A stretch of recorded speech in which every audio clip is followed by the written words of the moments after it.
Oh dear. Ooh, I bet I know what they're talking about. Yes, I'm sure you do.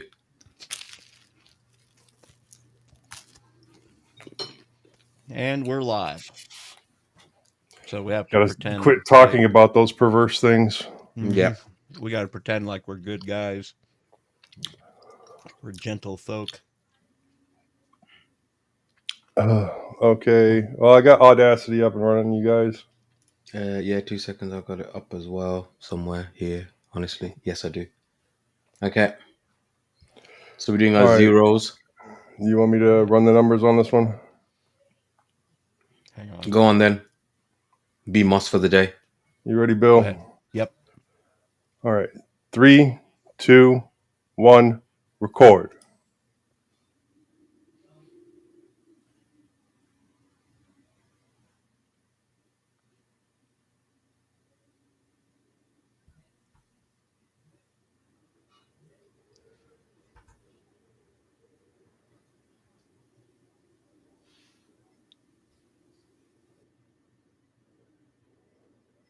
Oh man, the wind here is a little exciting today. I don't know if that's coming across the mic. I doubt it. I didn't hear anything. I did actually. All right. So, you guys ready to zero? Yeah, go ahead. 3, 2, 1, 0. Zero. Good enough for government work. All right, then. Especially after Brexit. The gift that keeps giving. 52%, Majid. Oh Get with man. the winning team. Actually, there've been many polls now that have shown that the majority of people think it was a bad idea. Even the people who voted for it think it was a bad idea. But of course, being British people can't admit to our mistakes in any way, shape, or form. So we will continue, struggling. And anyway, it doesn't matter. I don't want to get all political before we've even started. Let's at least start before I get political. Slippery slope. We got to get you wound up before we get started. Last chance to change your opening line. All right, here we go. Welcome to mintCast, the podcast by the Linux Mint community for all users of Linux. This is episode 432. This is episode 432.5, recorded on Sunday, March 3rd, 2024. Enjoying the spring weather, I'm Joe. Back in the thick of it, I'm Bill. And bad at scheduling, I'm Majid. First up in the news, KDE Mega Release 6. No open source HDMI 2.1 driver. There's more, actually, but I didn't get them added to that. In security and privacy, new Wi-Fi vulnerabilities expose Android and Linux devices to hackers. Then in our wanderings, Bill stops rolling. Joe surprises people by fixing things. Majid needs audio files to become an audiophile. In our innards section, we have a bit of an impromptu conversation about audio editing. And finally, the feedback and a couple of suggestions. Now for the news. Majid? Okay, so the big new release of KDE 6. So from kde.org on Wednesday, February 28th, KDE announced the formal release of Plasma 6 with its Framework 6 and its Gear 24.02. In the article, the KDE lot say, with Plasma 6, our technology stack has undergone two major upgrades: transition to the latest version of our application framework, Qt, and a migration to the modern Linux graphics platform, Wayland.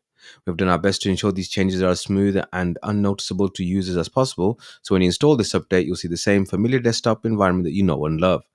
But these under-the-hood upgrades benefit Plasma's security, efficiency, and performance, and improve support for modern hardware.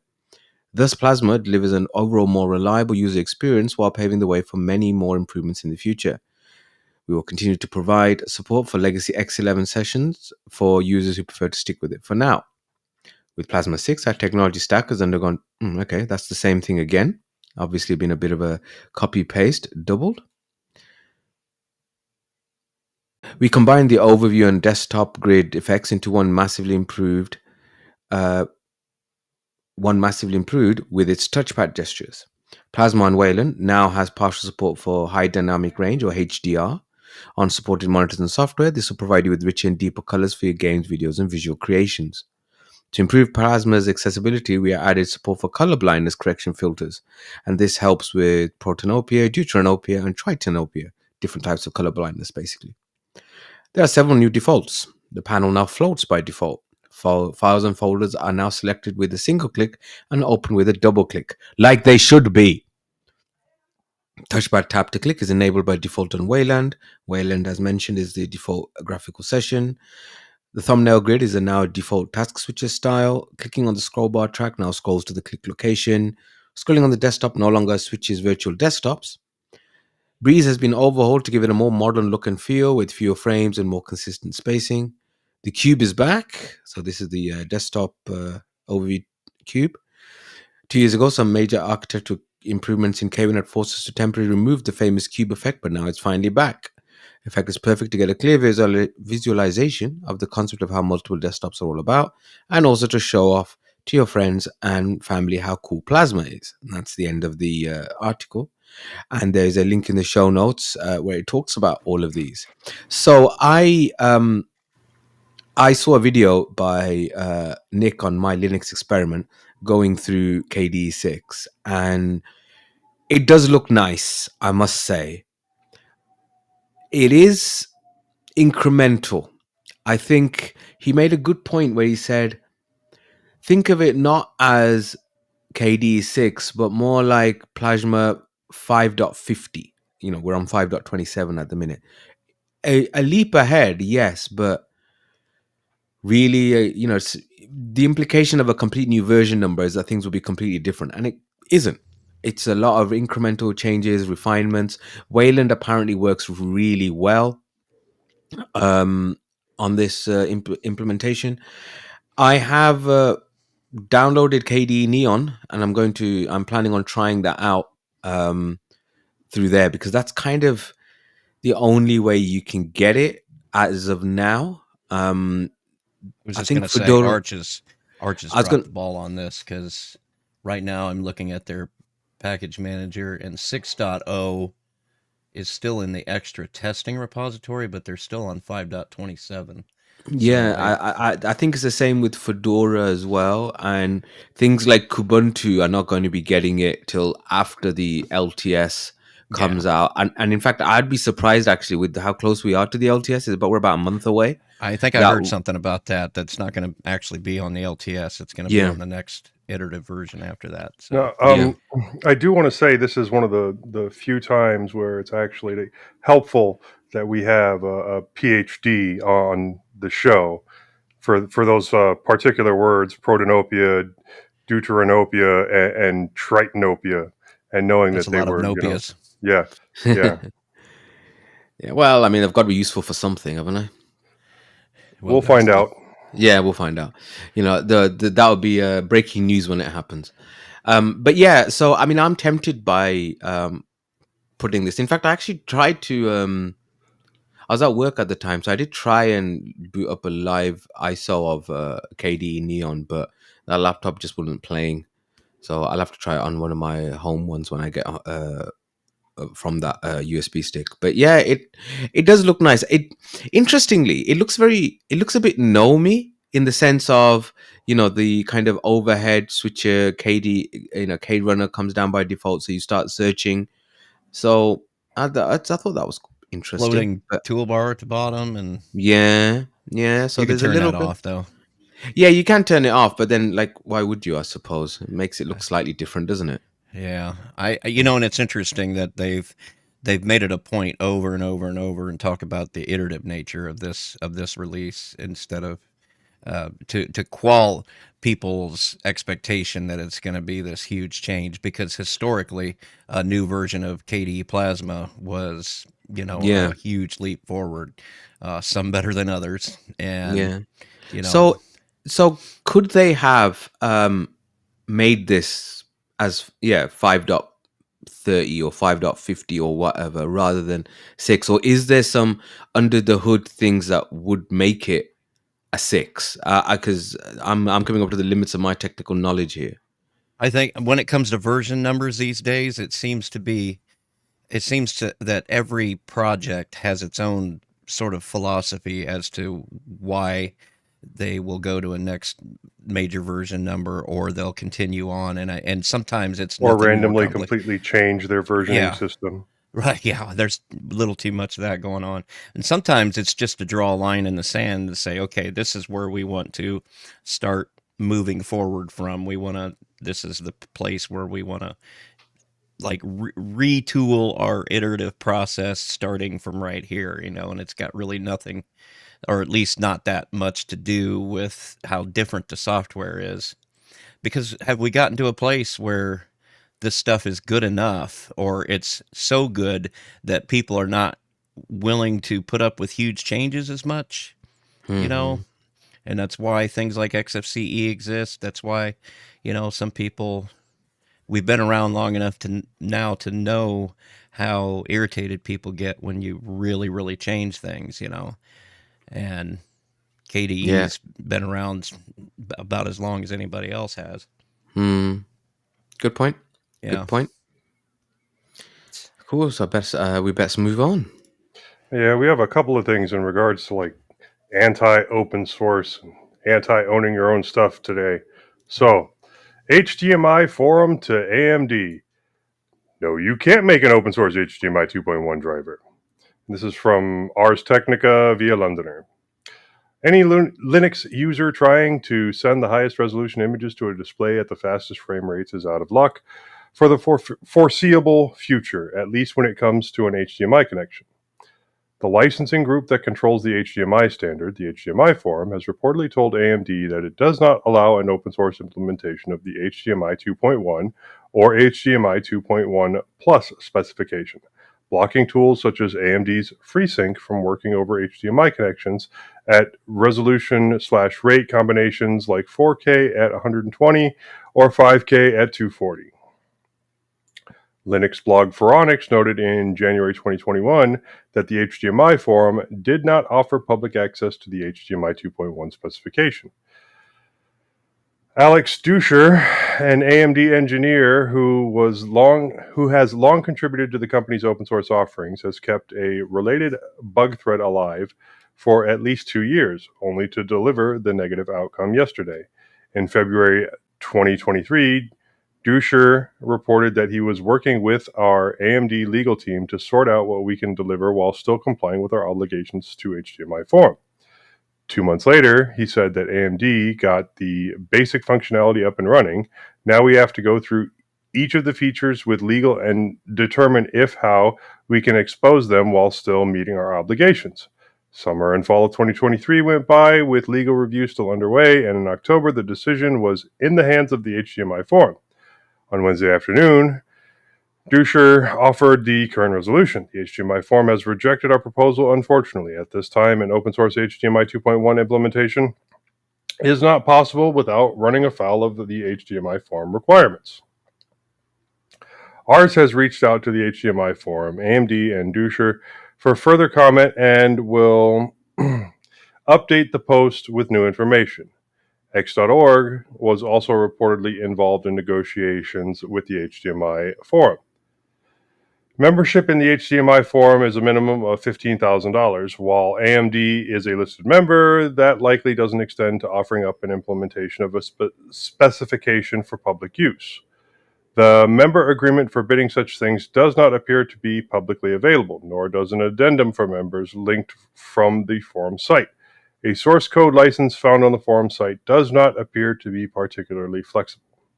Phoronix and some commenters have suggested potential interference from media firms concerned with digital video ripping. That would seem like a barn door closed years after the horse's departure, but it also exists as one explanation, lacking other detail. This outcome leaves DisplayPort as the likely best option for Linux users needing the best possible output. It also suggests that AMD has to decide whether to implement newer HDMI support inside closed source Linux drivers or simply point its most demanding customers to other options. Now, I will say, in my experience, DisplayPort isn't much of an option. Well, I was going to say, it's worth noting that if you go and buy an AMD card, that it's more than likely going to have DisplayPort outputs on it. And most of the time, DisplayPort does do things that HDMI doesn't, like... Yeah, it's actually more of an option, I guess. I was thinking Display Link, which is a terrible choice, but DisplayPort. Oh, the big white one that you have to screw on? No. Yeah. Display Link is actually... it is hardware, but there is an HDMI version of Display Link, but it's like secondary hardware, and then the protocol is Display Link. Right. So most of your processing gets done, by the processor as opposed to hardware. And DisplayPort is, in my opinion, better because in some cases, most cases, you can take DisplayPort and split it, and not just two mirroring outputs, but it can also... I know that was one of the big selling points when DisplayPort first came out, that you could have it hooked to your computer and have the splitting hardware there, cheap and then easy have way to get multiple monitors. But I never actually saw it implemented, and I've never actually seen the hardware that does it other than to split the one output. I think the card that you've got now, that 7000 will do it on. It will actually support 6 monitors. Okay, it's got 4 currently. Yeah. And you can split 2 of them. I don't know if you can split, if you got your choice as to which ones to split, or... But what's the hardware that does it? It's just on the card. It just understands that I don't know, there is a splitter that you would go buy that probably has a little bit of firmware on it or whatever, but... DisplayPort splitter. Yeah. Like I said, I've never actually seen it implemented.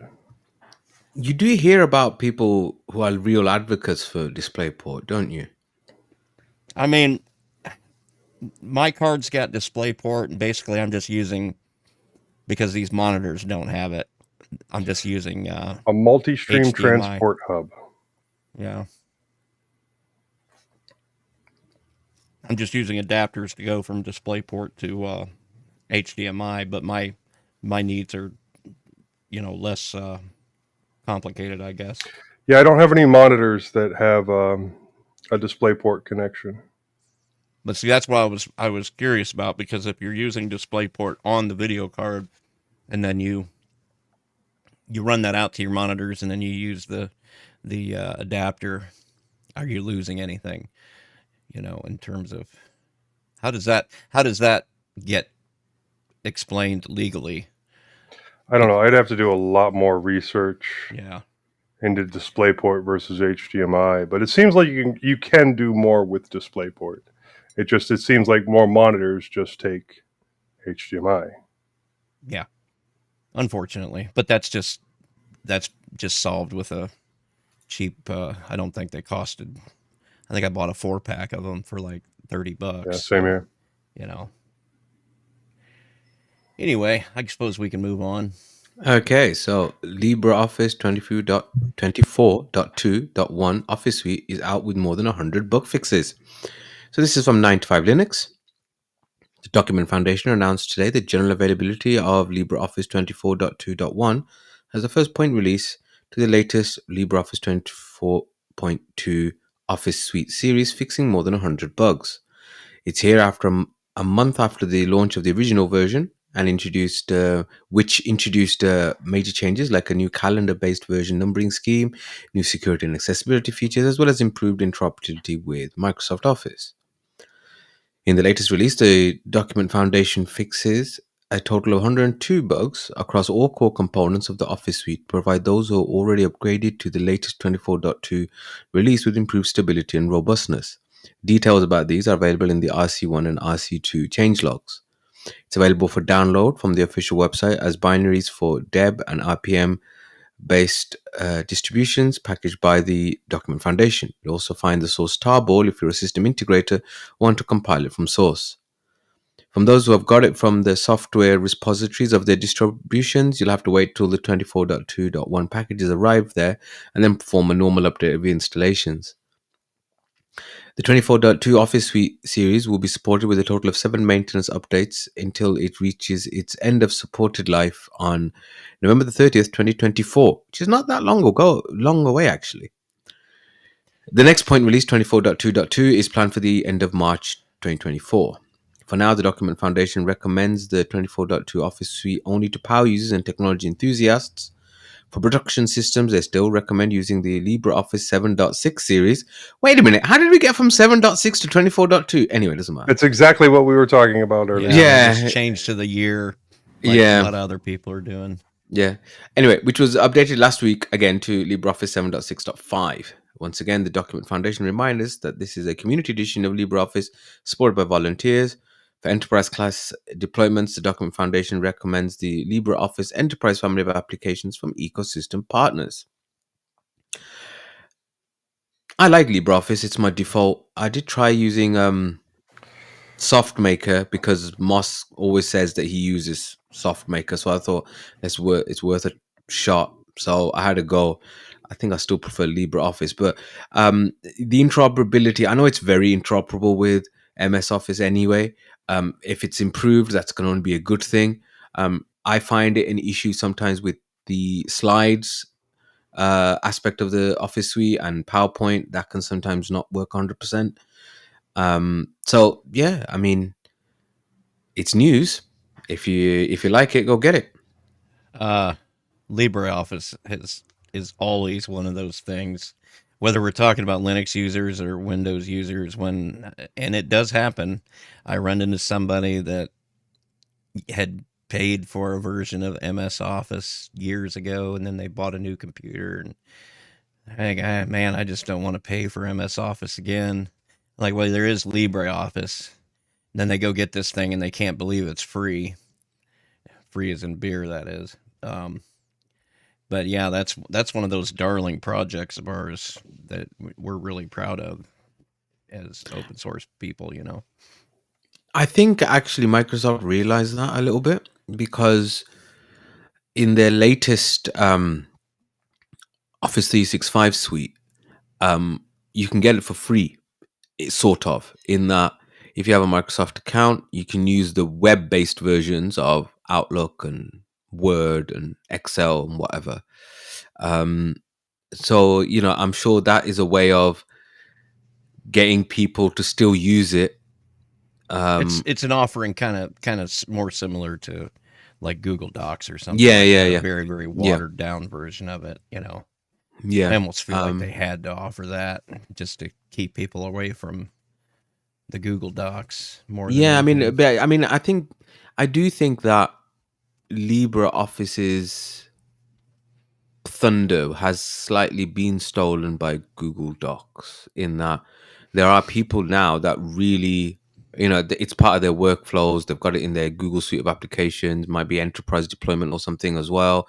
People like the collaboration things. I know we have our open source things like Collabra where we do our show notes and stuff, but and so you do get, so the incentive in that sense of, well, I don't want to pay for Office, but I want to have an Office suite. Here's LibreOffice. It's like, well, there's just Google Docs. I can just use Google Docs. Who hasn't got a Gmail account? Genuinely, who hasn't got a Gmail account? Even people who don't use Google services a lot have a Gmail account.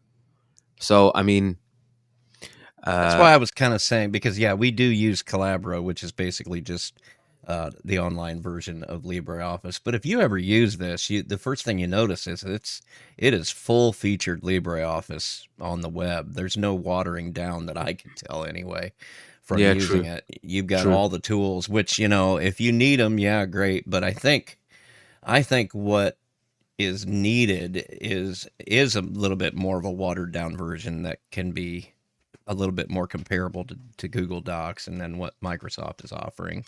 Because, I mean, we don't even need all the stuff that Hmm. this thing can do, and it just kind of gets in the way sometimes. It stifled.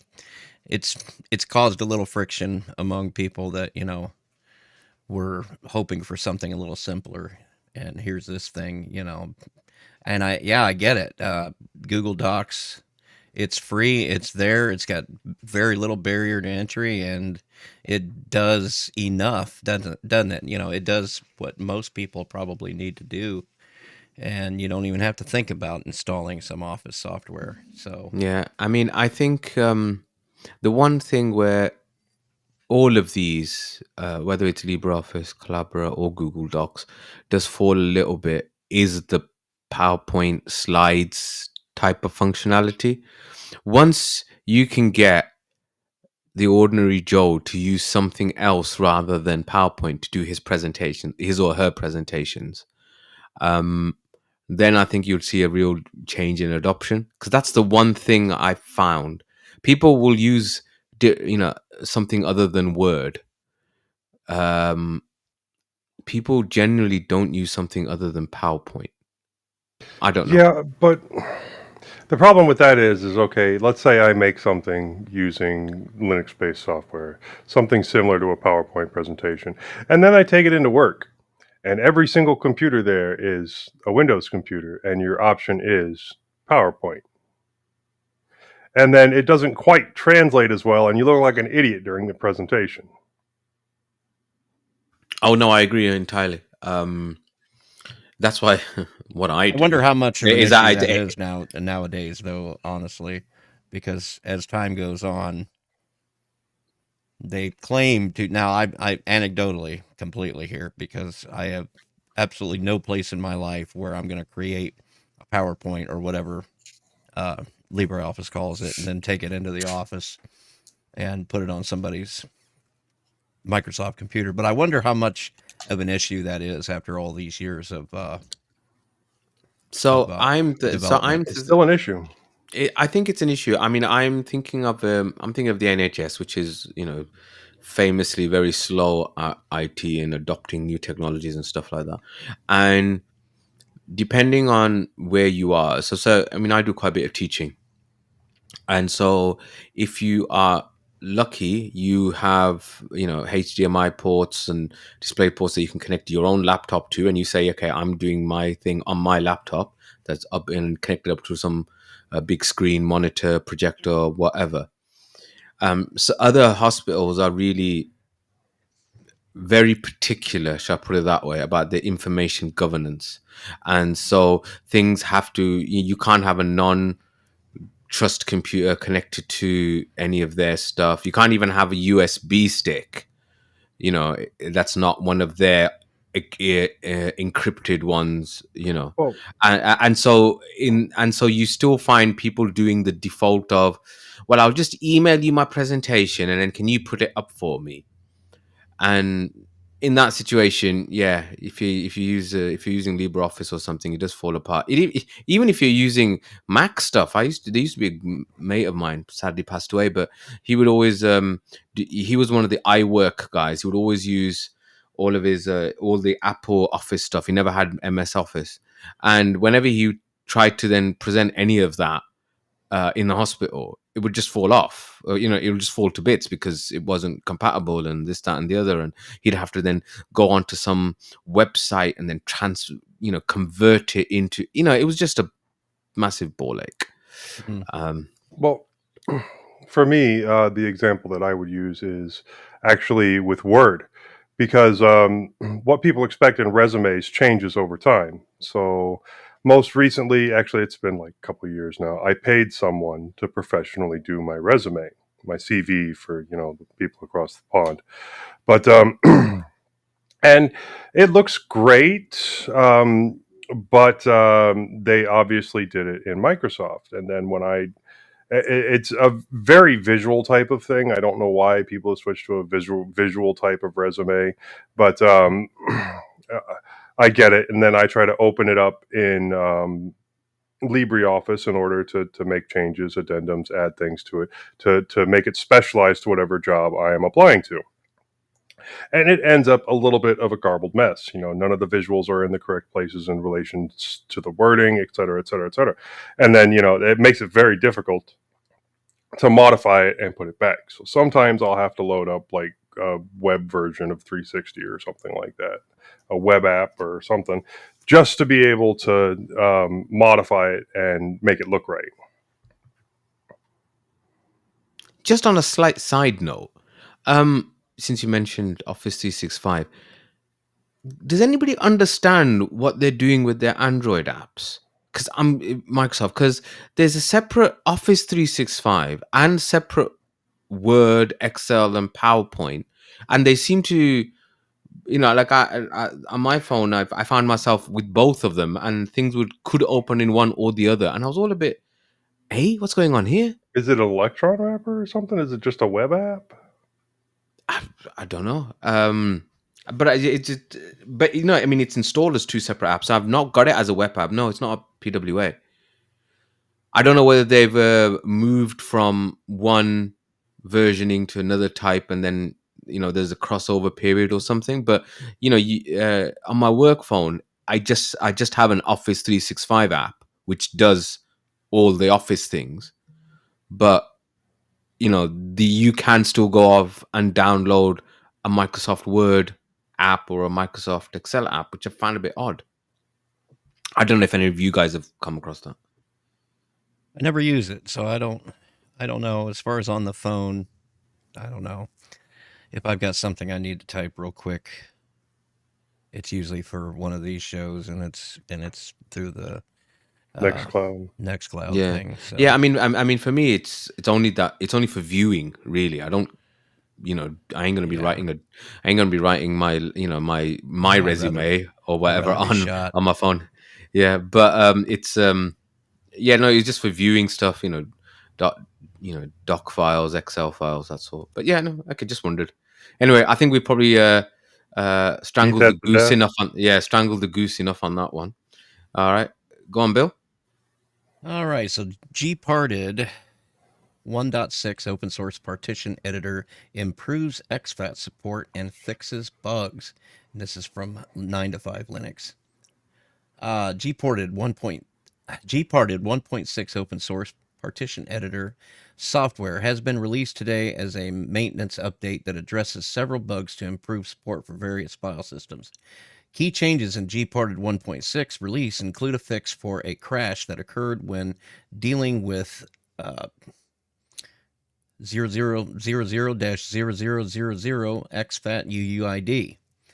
A change that would stop Gparted from forcing 1 megabyte gap when moving partition boundary right, as well as the removal of the attempted data rescue feature and the use of Gpart as it's no longer needed. This release of Gparted also fixes resetting of the missing progress bar text when applying an operation, updates to systemd mount masking and udev rule location, moves AppStream metadata out of the legacy path and fixes GitLab CI test jobs failures on block special unit tests. Starting with this release, Gparted now requires C++ 11 for compilations. The devs also updated the README file to the document feature, Debian/Ubuntu build time dependencies, and did some tidy up for file system interface classes. You can study the changelog if you have any questions about the changes, including in this update. Meanwhile, you can download Gparted 1.6 right now from the official website, where you'll also find the Gparted Live utility if you want to use Gparted directly from a bootable flash drive. However, the Gparted Live project hasn't been updated yet to include the Gparted 1.6 release, so you'll have to use an older version instead until the devs update it, which shouldn't take too long. If you're not in the know, Gparted can be used to resize, copy, paste, move, delete, check, and label disk partitions without any data loss, as well as set new UUIDs. It currently supports Extended 2, 3, 4, ButterFS, XFS, RiserFS, Riser 4, Linux Swap, LVM2, PV, NILFS2, XFAT, FAT16 and 32, NTFS, HFS, HFS Plus, UDF, and UFS file systems. More details are available on the official website. And I've been using it for years, even on KDE systems. I'll get rid of that KDE thing and I'll replace it with Gparted just because of the simplicity and how it works. Gparted is fantastic. It's Yeah, and it has been is. for years. It has been for years. It's one of my must have applications. I'm always a bit suspicious of a distro that doesn't have it as one of its defaults. And yeah, you're right. It's much better than the KDE version. Well, It has saved my ass many times. one thing I Um, don't understand is like Linux Mint has it on the live disk utility, but mm, then does not have it after you do your install. And it's like then I have to go in and install Gparted because I do use it.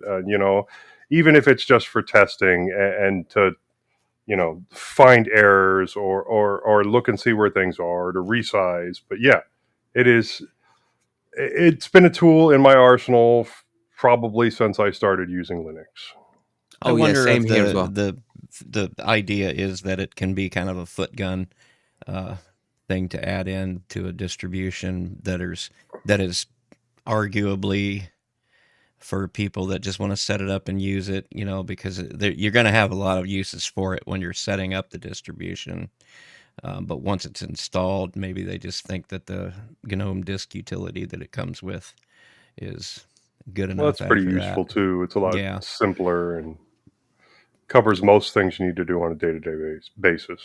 I right. mean, I like the fact that it's on the live ISOs because I've used that to um, Troubleshoot, fix. troubleshoot and rescue installations which have gone wrong, on various machines. And so no, it's fantastic. I haven't got anything but good words to say about it. Okay. Something that we don't, haven't got good words though. It's Yep. probably the next item. Yeah, Yeah. I took this from you, Majid. But thank you Yeah, no worries. for getting the summation put there. This summation brought to you by AI. Nintendo sues Yuzu emulator developers for facilitating Switch piracy. Nintendo has filed a lawsuit against Tropic Haze, the creators of the popular Yuzu emulator, alleging that the software facilitates piracy of Switch games on a large scale. The lawsuit argues that Yuzu's ability to break Switch encryption and decrypt game ROMs violates the Digital Millennium Copyright Act, DMCA, even though the emulator itself does not contain the necessary decryption keys. Nintendo points to the quick start guide provided by Yuzu, which includes instructions on how to hack a Switch to obtain decryption keys and game files, as evidence of the emulator's role in piracy. The company also highlights telemetry data showing widespread use of Yuzu for piracy, including the fact that Tears of the Kingdom was the most played game on the emulator. Nintendo argues that there is no lawful way to use Yuzu to play Switch games, as it circumvents the console's encryption and allows users to play unauthorized copies of games. However, potential defenses for Yuzu include the ability to run legitimate homebrew games and software, as well as the argument that users may make archival copies of their legally purchased games for personal use. The lawsuit raises questions about the legality of emulation technology and the balance between copyright protection and user rights, with the outcome potentially impacting the future of emulation software. Now, this, in my opinion, is a very big case when it comes to you being able to own your own software. You should be able to back up your stuff and you should be able to play it in other forms if you are the actual owner of it. That's one thing. Two, the second thing here is that Yuzu is not responsible if people use their stuff incorrectly. Now, it should not be illegal to obtain your own decryption keys from your own Switch, and it should not be illegal to get your own game files and run them yourself. Now, downloading them from someone else where you haven't paid for the game, that should be illegal. But saying that This is a very legally like iffy area for me, and it's going to be rather disappointing if Nintendo wins. But I don't think that's Nintendo's end goal. I think Nintendo's goal here is not to win, but just to sue Yuzu to the point where they go out of business. Because they're going after the donations that Yuzu gets, and yes, there is a tiered version that you can pay for of Yuzu, and get a little bit more support, get a little bit more help, if I remember right. But yeah, the money that they're getting would mean nothing to Nintendo, but means everything to the guys over at Yuzu. And like I said, the end goal for Nintendo is not necessarily to win, but to make Yuzu go away. I And mean, prevent this is, anybody else from doing the same. yeah, and I think the reason that they can do something like this um, is because of the kind of cultural change that we've gone under, where so many things have gone to, say, a subscription model, so many things have gone to streaming, things like that. And so it is a pliable public, as it were, who'll be kind of like, yeah, what's the big deal about it? Well, actually, it's, as you said, it's quite a big deal. Because as you say, it's, why can't I do what I want with the stuff that I own? And it's like the thing of, you don't really own anything anymore, you Right. know. And with the Switch, yes, you can download digital stuff, but you also can purchase the freaking Switch cards. Do you not own everything that's on that Switch card? The cartridge? I would have thought so. I mean, I haven't got a Switch, but yeah, that's what you would think. But it's like, I mean, this is always the one of the perennial things, isn't it? How much do you own? Where does copyright law come in, and all that sort of thing. But yeah, no, this is what you would call a land grab, isn't it? It's a case of, we've got a situation now where the public probably aren't as bothered as they used to be, and so let's make a attempt at this, and then it will then set a precedent that other people will probably follow. Now, this may have legal implications in the long term, but when it comes to like piracy and people not paying for games and doing all it's going to do is push it a little further underground, as opposed to having it right there out in the open, and providing a way for people to find the people that are downloading games like Tears of the Kingdom and stopping them, or providing a copy online. I don't think it should be the downloaders necessarily that get in trouble, but the people that are posting that online, especially the guy that leaked it.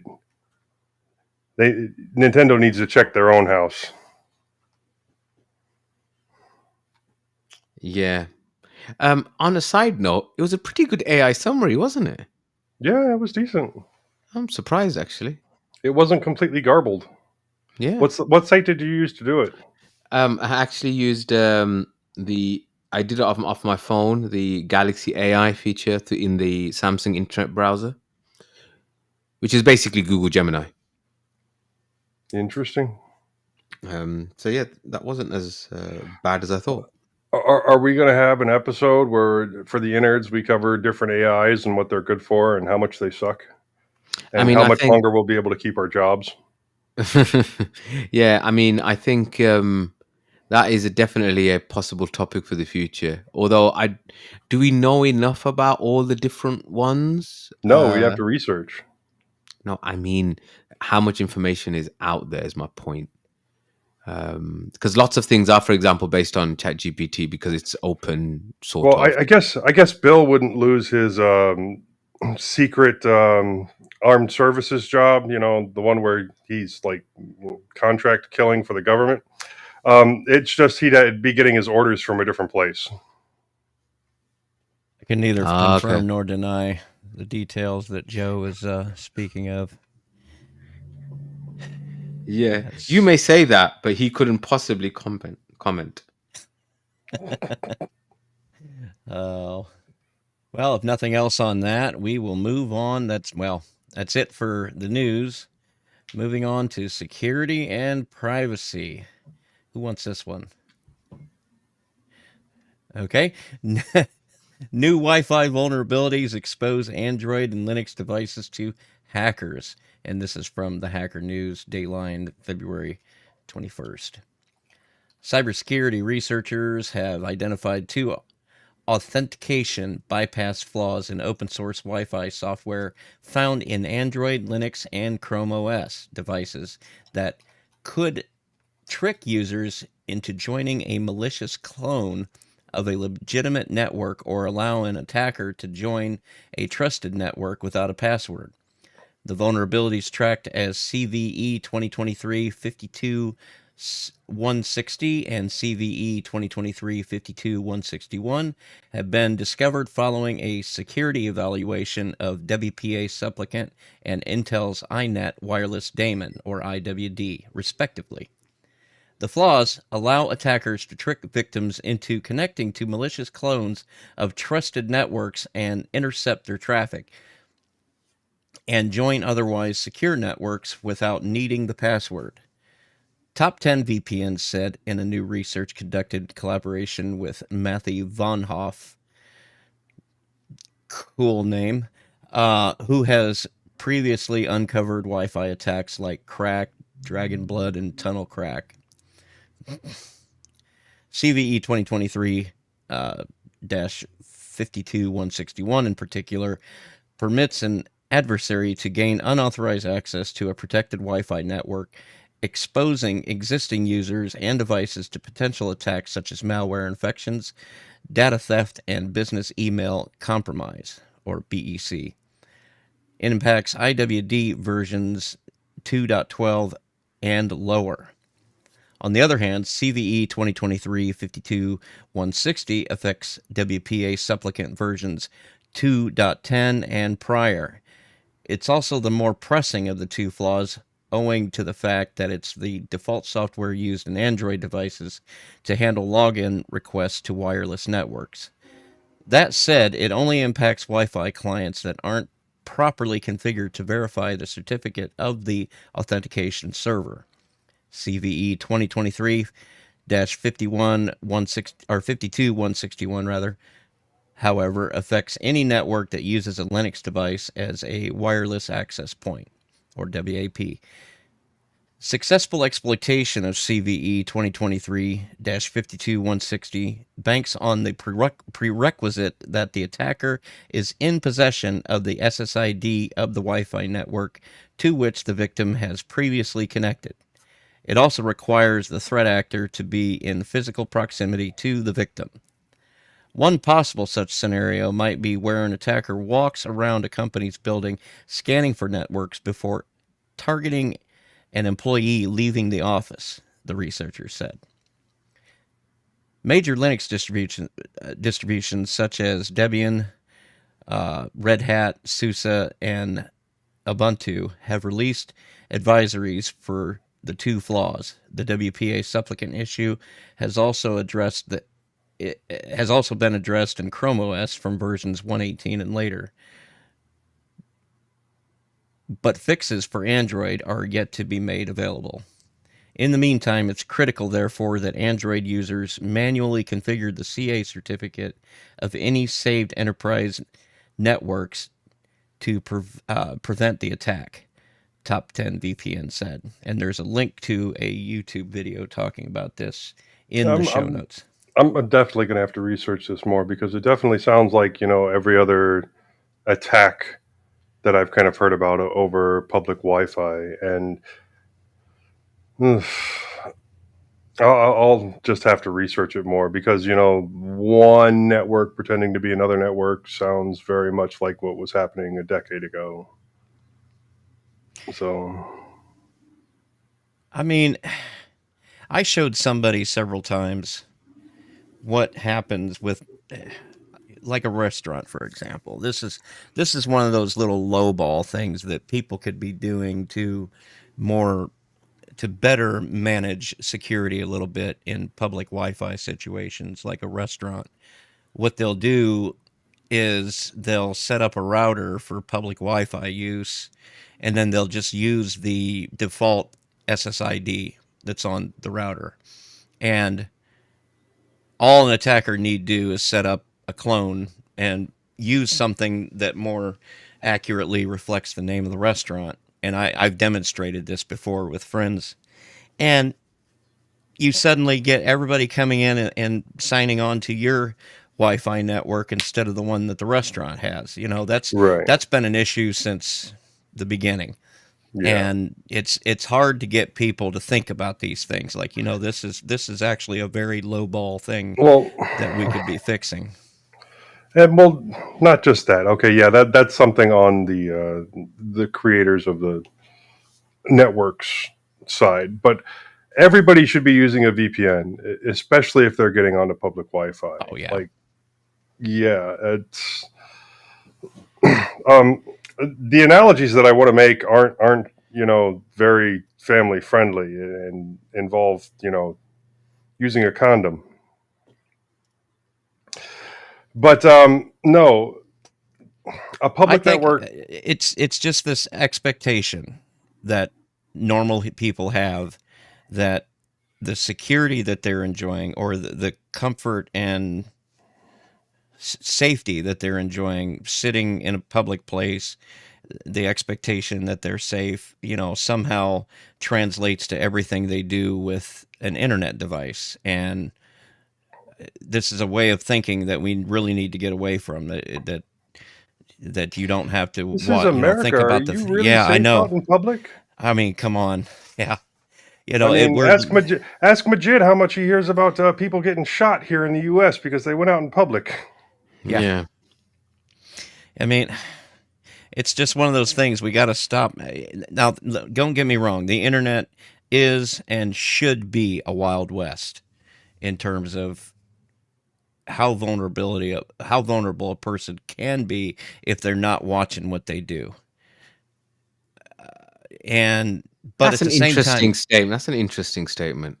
It should be a Wild West. yes, it should, because when you start putting regulation on it and you say, okay, you know what, we haven't been able to figure out a way to handle these problems and keep people safe, let's go ahead and put government regulation on it. And we no longer have a free internet anymore. We have government agencies in, putting their priorities above anything else. The next thing you know, all that bureaucracy gets involved, and we no longer have Mm, a free internet anymore. And then if the there it is. government, if something like TikTok comes along, you wouldn't have something like TikTok in a world where the internet is regulated by government entities, people that don't even know how to turn their phone on and off correctly.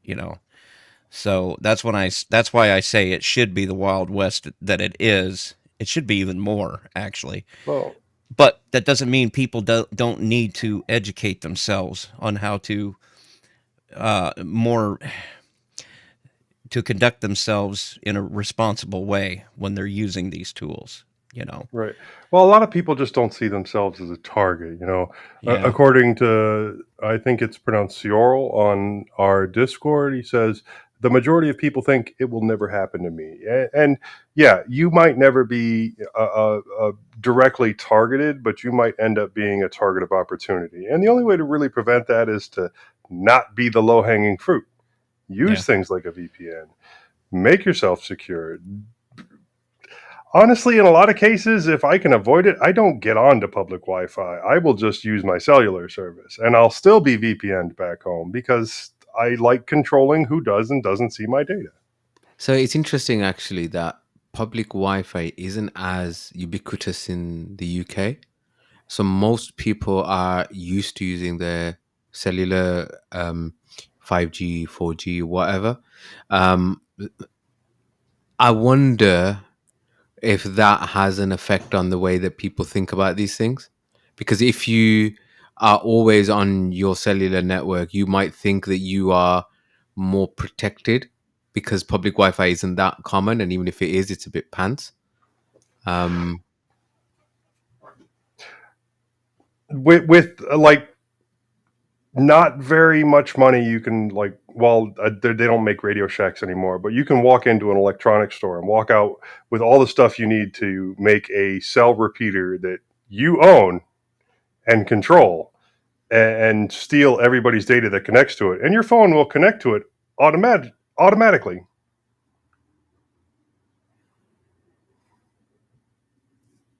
Yeah, no, fair, no. I mean, I'm just thinking whether the fact that you guys have so much more public Wi-Fi is means that this you need to be even more careful. That's what I'm just Are you saying. saying that all the restaurants there don't provide their own Wi-Fi? A lot of places don't, you know. A lot of places don't. Um, yeah, most of the times, like, okay, so the steak place I went to the other day, no, it doesn't have its own Wi-Fi. Most places don't. The only places that seem to are like hotels, hospitals do. But yeah, hotels and uh, No, some there are. cafes do, some cafes don't, I find. And actually, sometimes you'll get better speeds from your cellular connection as well. Yeah. If in India, public Wi-Fi is unheard of, completely nobody's even got this idea of even home Wi-Fi. People just do everything off their phones, and the max thing they'll do is turn their phone into a Wi-Fi hotspot to connect their laptop to. Is that Um, because they've got a better 4 and 5G network over there, yeah, though? yeah, No, see that because that's it's some so of. because that's part of the they never had the original Yeah. landlines and all that sort of stuff. They've just jumped all the ahead to the top, and so that's so I mean yeah, so I mean that's a slightly different thing. I mean, I suppose at the end of the day, if you're not using a VPN, you're always going to be at risk. I understand that completely. I'm Well, just no, saying. I'm wondering if that has to do with like the fact that here we don't have well until well even now the cellular coverage, just because of the vast areas of open spaces that we have, we might not necessarily have complete and total cell coverage over places, and it was worse in like 10 years ago or whatever. So I'm wondering if that's why Wi-Fi is so ubiquitous here. That may well be true. It's also, I think, about legacy. So, I mean, India's a big country as well. Not as big as the States, I know, but still. And but it hasn't got any legacy infrastructure that needs to be upgraded, which is what I feel a lot of the Western nations, like the States and like in certain parts of Europe as well, have that problem to deal with. They just, as I said, they just jump to the newest technology straight away. And so I remember when back in 2013 we went to India, and my brother-in-law wanted to buy some land for some agriculture, so we went out into the sticks, and I had perfectly good 3G connection back then. Better than the 3G connection I had uh, in the UK at that time. This is over 10 years ago. So yeah, and so therefore, because a lot of that legacy stuff needs to be upgraded, whatever, people say, okay, well, let's just have our own Wi-Fi. That works, isn't it? That's a way of obviating that problem, isn't it? And so yeah, maybe. And No, then again, I think you are absolutely right. Over here, we are very much at the mercy of our telecoms because they are the ones that have the legacy infrastructure, and most of what we have wasn't built from the ground up. It was basically cobbled onto that legacy that was already there, and then sold to us as though it was some new thing. Well, it's not a new thing. uh, I think part of our problem also is that in rural areas where all the space is in between that Joe was talking about, the demand isn't quite there because people that live in rural America are sometimes philosophically at odds with technology.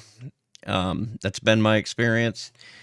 Right or wrong, they don't have the value for it that like somebody in a heavily populated area might. And I'm not criticizing that. I'm just saying that it's been my experience that that's kind of the case.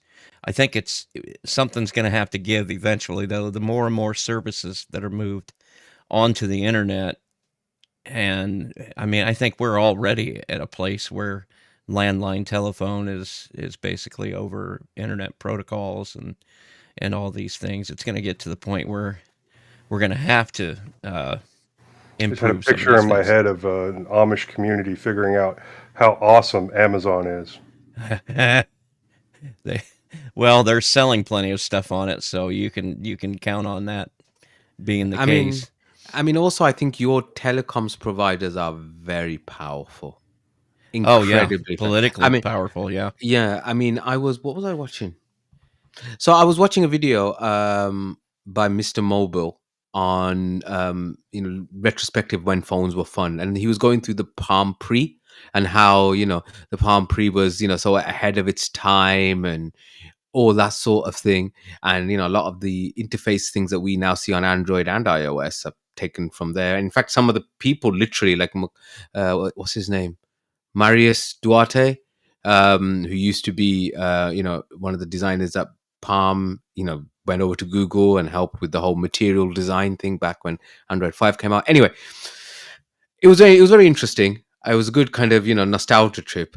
One interesting thing that I didn't know was that one of the reasons that Palm did fell apart in the way that it did was because the telecoms providers in America shafted them by wanting a iPhone competitor. Because if I'm right, iPhone when it first came out in the States was AT&T exclusive, I think. And so the other ones wanted to have their own exclusive, and so Verizon then ordered loads of Palm Pre's, and then at the last minute they got the Droids from Motorola, and then just cancel their order, and then Palm were left, basically bankrupt and having to be sold to HP. Now, I mean that might be old news to everybody over there, but for me, it was like, wow, how powerful was this telecoms company that it basically destroyed a platform. And I just, even with the big companies, big tech that we have in the UK, I just can't imagine any of them being that massive that they would be able to kill a platform like that. Yeah, and probably not enough resistance or demand for the Palm Pilots, because that's the thing. The Palm Pilots sort of existed in a space uh, like hoity-toity business people, and maybe medical professionals and stuff like that. The iPhone came out and appealed instantly to the normal people, the people that wanted a big, nice screen. Maybe they wanted to watch TV on it or play games, mostly games. And they sort of advertised on all that. And next thing you know, we got no Palm Pilot, we got no BlackBerry anymore because they were, in some way, I think they were unsuccessful in making it make sense for the average people. They were too niche. They were, but I must be terrible at business though, because I remember when the whole transition was starting to get rolling. I remember thinking that average people really didn't have much place in their life for all that, but I couldn't have been more wrong. So I will probably never go into business because I've never got it right. But yeah, So that was kind of the downfall, I think. yeah, I mean, because just to we should probably finish on this bit because we're going off the reservation quite spectacularly. Yeah, we're a little far from the topic. Yeah, but when the iPhone came out in the UK, it also was a carrier exclusive. It was to the O2 network, but it never, it could never have the same hold, I think, that, like, for example, AT&T were able to have. And the fact that the other networks were looking for something to compete with it, O2, yes, they had the iPhone, but they also had the Galaxy S or whatever version was at that time and things like that. Anyway, yeah, I think we've gone well off the reservation here, haven't we? Well, interesting stuff, good content nonetheless. But Excellent. if we got nothing more on that, that does it for security and privacy. Moving on to the bi-weekly wanderings, and I suppose I'll go first. So for several weeks now, I've been on a dedicated run between my hometown in Fort Wayne to a customer in Milton, Florida. In case anybody doesn't know, I'm a truck driver.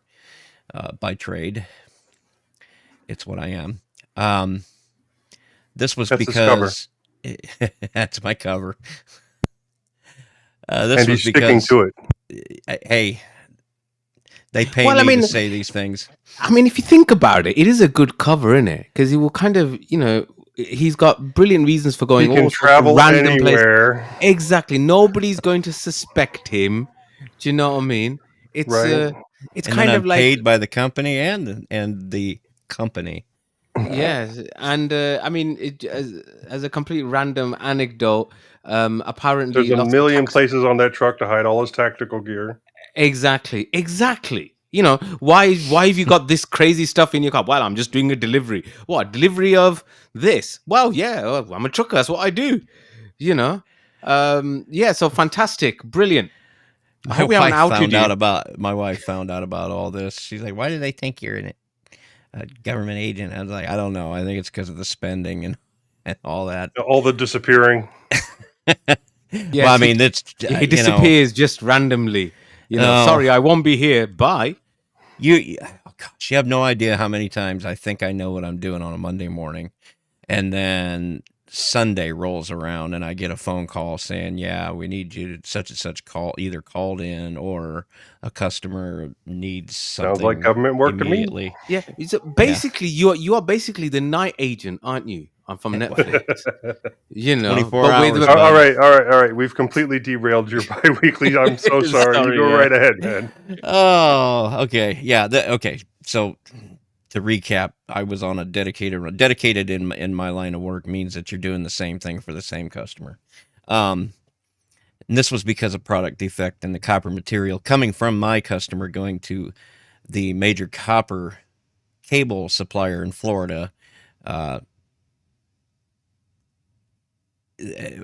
had some flaws in the material. I was just trying to think how much I should probably say about it. This has kept me from all three of my shows, with the exception of last weekend. I was able to do Linux OTC with, it was Majid and I think it was a pretty good show. I really enjoyed it. Interesting conversations. Go check that out. Yeah. No, We, it was a yeah. damn good episode actually. And I wasn't worried about it. Eric has had some health issues going on. I don't know how much we should say about that either, so we missed him on that show as well as today. But I think, like I said, I think we did really well. We did put out an episode of Three Fat Truckers, although it was an extra episode that we recorded back in December to be used for a time when we couldn't get together for recording, such as last weekend. It was a good idea to record that. It was a brutal weekend. I remember when we made that episode, because those weekends, it's my time. According to my clock, it's Linux OTC at 1:30, and then Roundtable at 3. And then I've got to get the editing done for OTC, because that releases the next Sunday night at midnight. And then we do Three Fat Truckers at 7 p.m. Well, we did 2 episodes that Saturday night. So I was literally down here sitting at this desk for that entire afternoon and evening. Anyway, I should be back to normal now, because that customer is caught back up with the material. So we'll see how it goes. Moving on from that, after what I believe was less than a month, my little experiment with LMDE using the Debian SID repository has come to an end. I am back on Mint 21.3 and have made my peace with it all. There were some interesting advantages to using the unstable version of the OS, though when weighed against some of the gotchas, they turned out to be superficial at best. With SID, you have the mostly up-to-date kernel and a full pipewire stack, which seemed to work pretty well with all my stuff. Though, if I were being honest, I don't really see any advantage for my use case over Pulse Audio back here on 21.3. And given that I'm still using Cinnamon, which in the case of Mint comes from their own repo, which is separate from the SID or whatever stuff. I didn't have any newer a desktop stack than anyone using any other version of Mint. It turned in turn, Wayland's support isn't magically further along on SID than it is normally either, which I wasn't expecting it to be. Many of the reasons I wanted SID centered on the updated software coming directly from the distro maintainers. I now see that my thinking on that was at least slightly flawed. I now see SID isn't necessarily a version to be used in production. Rather, it's a way of providing a nearly real-time development pipeline for Debian. Some of the problems I ran into were directly a result of third-party software just not conforming well on the constantly shifting repo. Wine, for example, that is the version that you get from WineHQ, does not even have a repo for SID. And installing it from the default repo just absolutely doesn't work because it's trying to get a dependency that just doesn't exist anymore. So yeah, I'm back on Mint 21.3. As I said, I made my peace with Flatpak for the software I need up-to-date versions of, such as Audacity and OBS Studio, and I'm a better man for it. Being an Arch user, pause for comedic break, the temptation to go to a rolling... Wait, you use Arch? Yep. Do you use Arch, Bill? That's what I was waiting for. Gosh, you guys are slow today. No, it's, No, we had to wait for you to start talking again so we can interrupt you. yeah, exactly. I should know how this works by now. Yeah, surely. Do you use Arch, do you? Yeah, you wouldn't know it by looking at me, but yeah. Yeah, definitely, that's true. I didn't know of a government agent that runs Arch, but okay, there you go. But I mean, hey, you'd be surprised. We need the new stuff right now. Yeah. Looking at you, Plasma 6. The temptation to go to a rolling version of Debian was real. I've learned that there is a difference, however, between a distribution that was made to be consumed as a rolling release and one that has a rolling version, if you could see my fingers right now, meant for development and testing. And there's a big difference between those two things.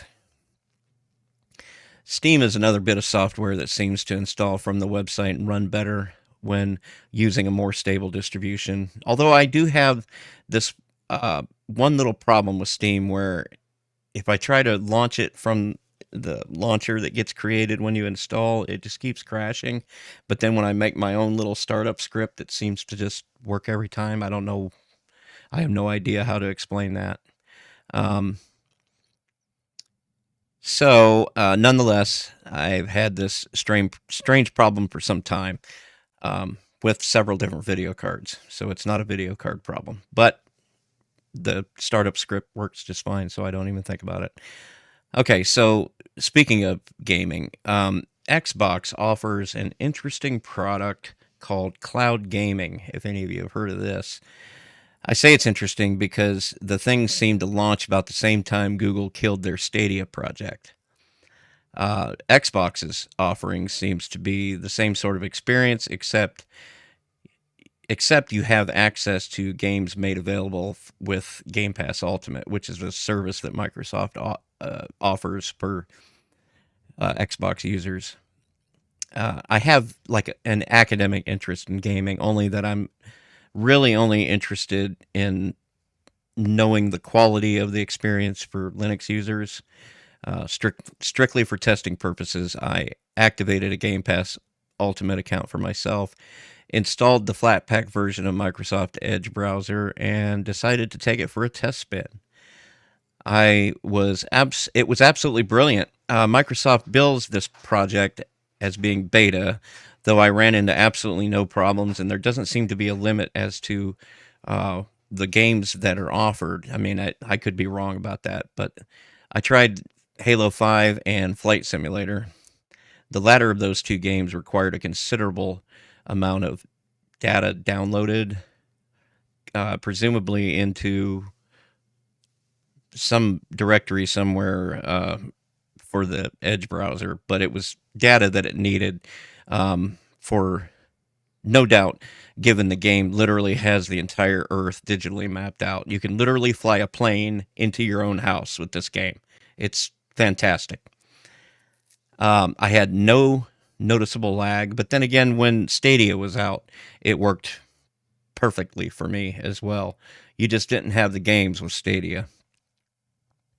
I found no noticeable lag, and the games responded really, really well to my Xbox style USB game controller. Again, I'm not a gamer.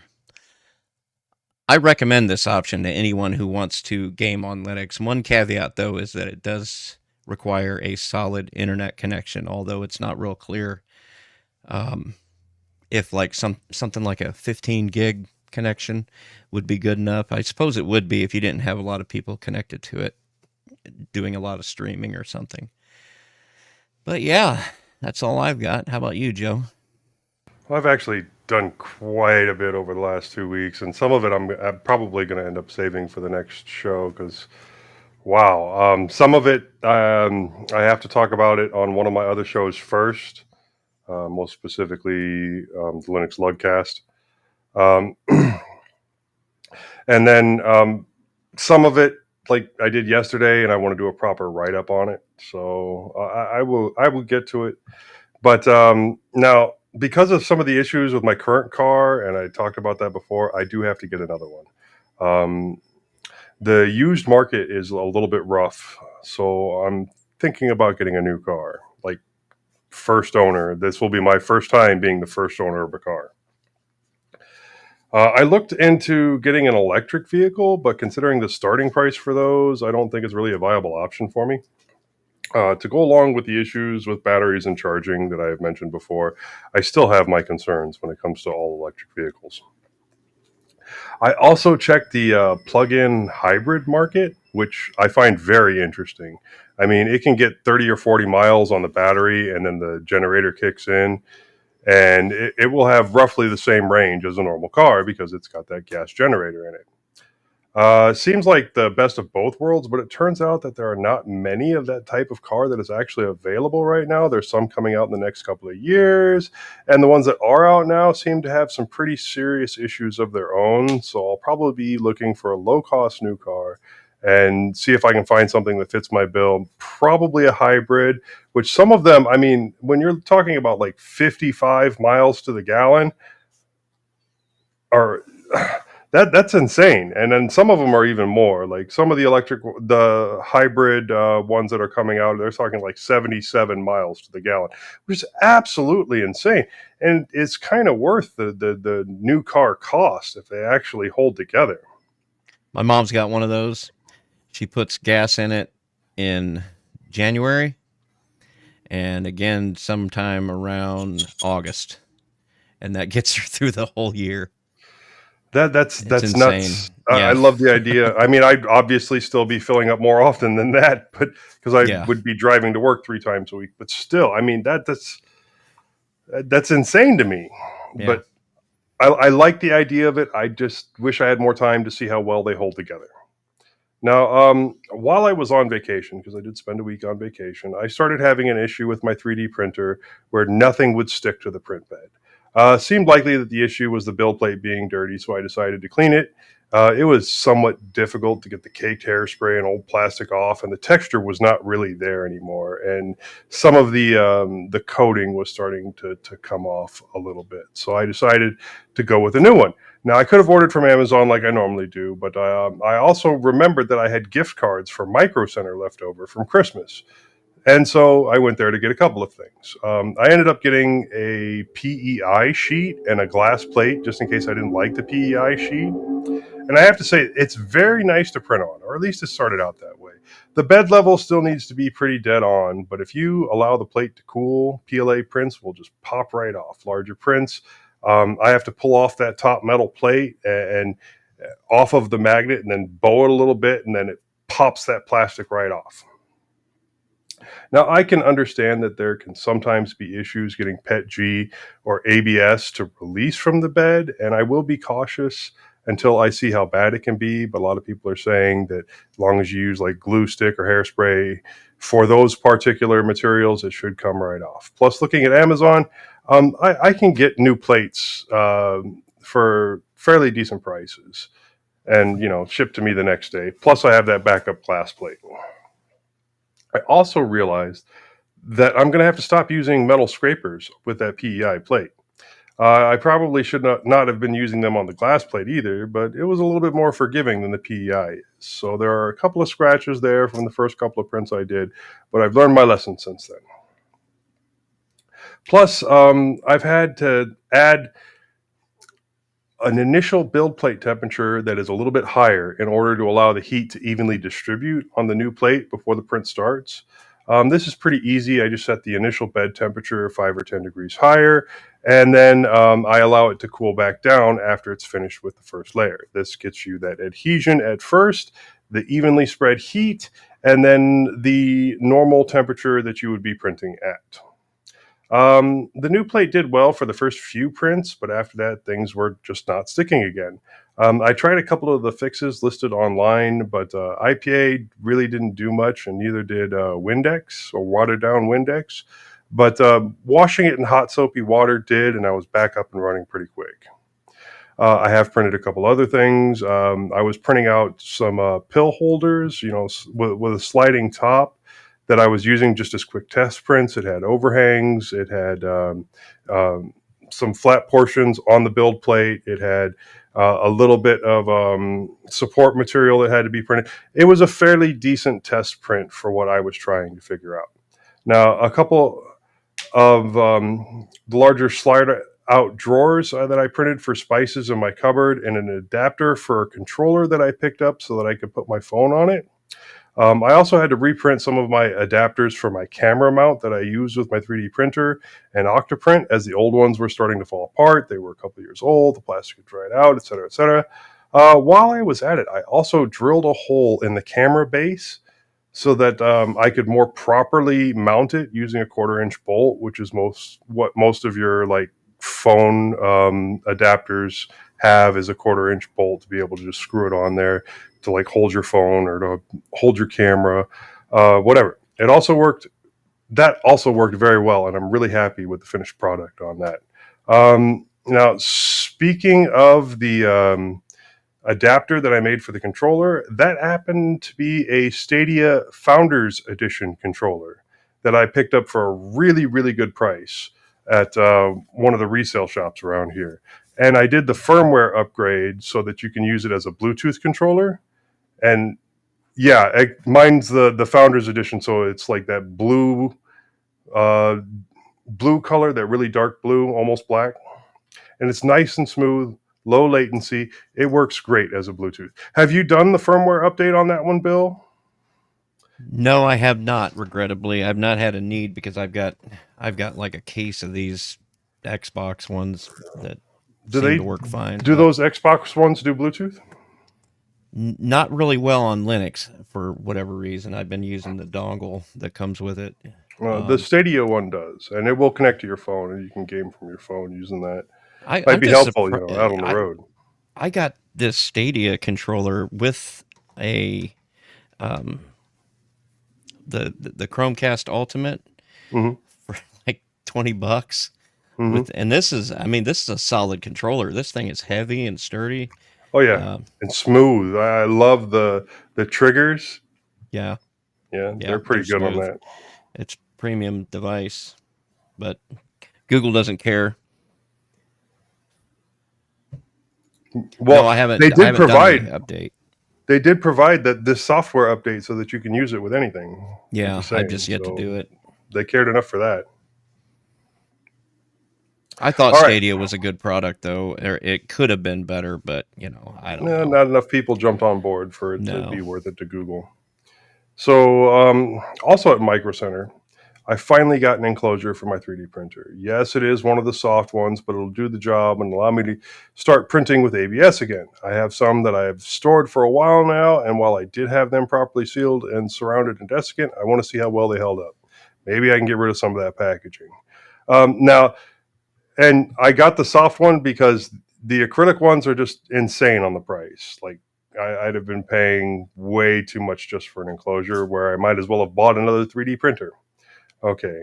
Now, I should also be able to print some things with that enclosure that are a little bit more temperature stable and maybe safe to use in a car without melting, hopefully. So we'll see how that goes too. Now, I am still using DeX on a pretty regular basis at the office using the dual screen mode to go along with the screen on my phone. Um, Now, all that means is that I can use my mouse that I have connected to my phone to go back and forth between the two screens. There is a change that you have to make in the settings in DeX to make that work, but it does work really, really well. And you can just use it as a dual monitor setup and do one thing on your phone while doing something else on the DeX screen. Now, the System 76 Kudu 3 17-inch laptop that Moss had sent me with the dodgy hinge, I fixed it. I think I worked on it right after last show. The laptop screws had come right out, and the only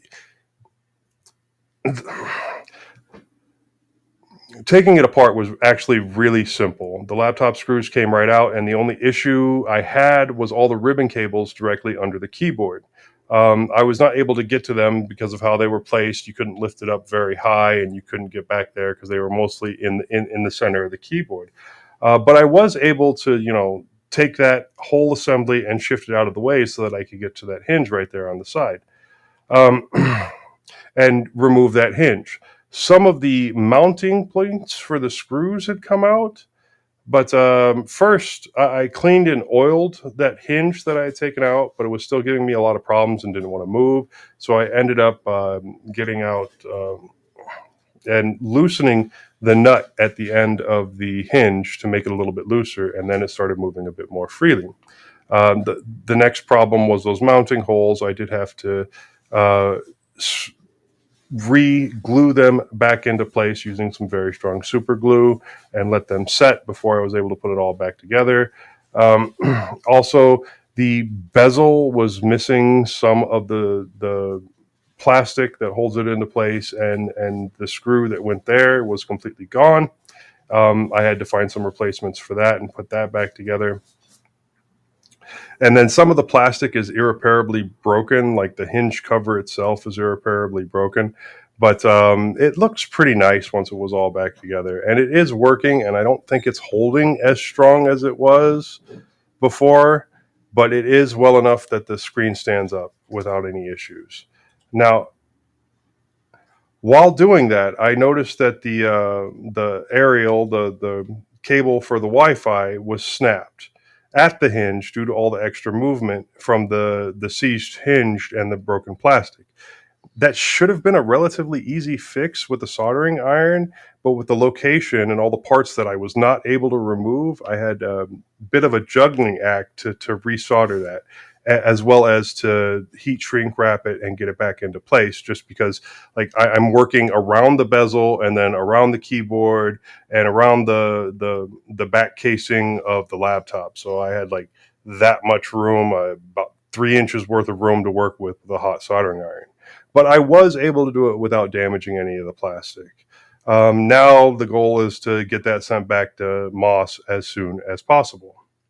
Now, last show, I also talked about my Nextcloud backup on my 1GX and all the issues that I have with the Wi-Fi there.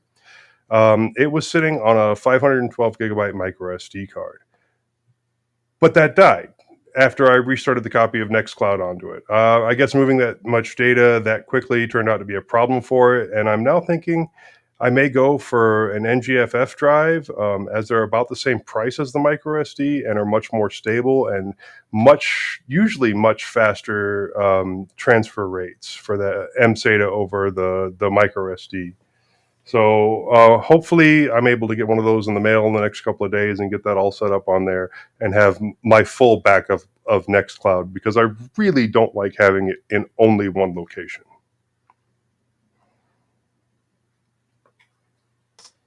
Now That's that my understandable. random rambling is completely done, Like- I was gonna ask something about that your Nextcloud backup, but it's just gone out my mind.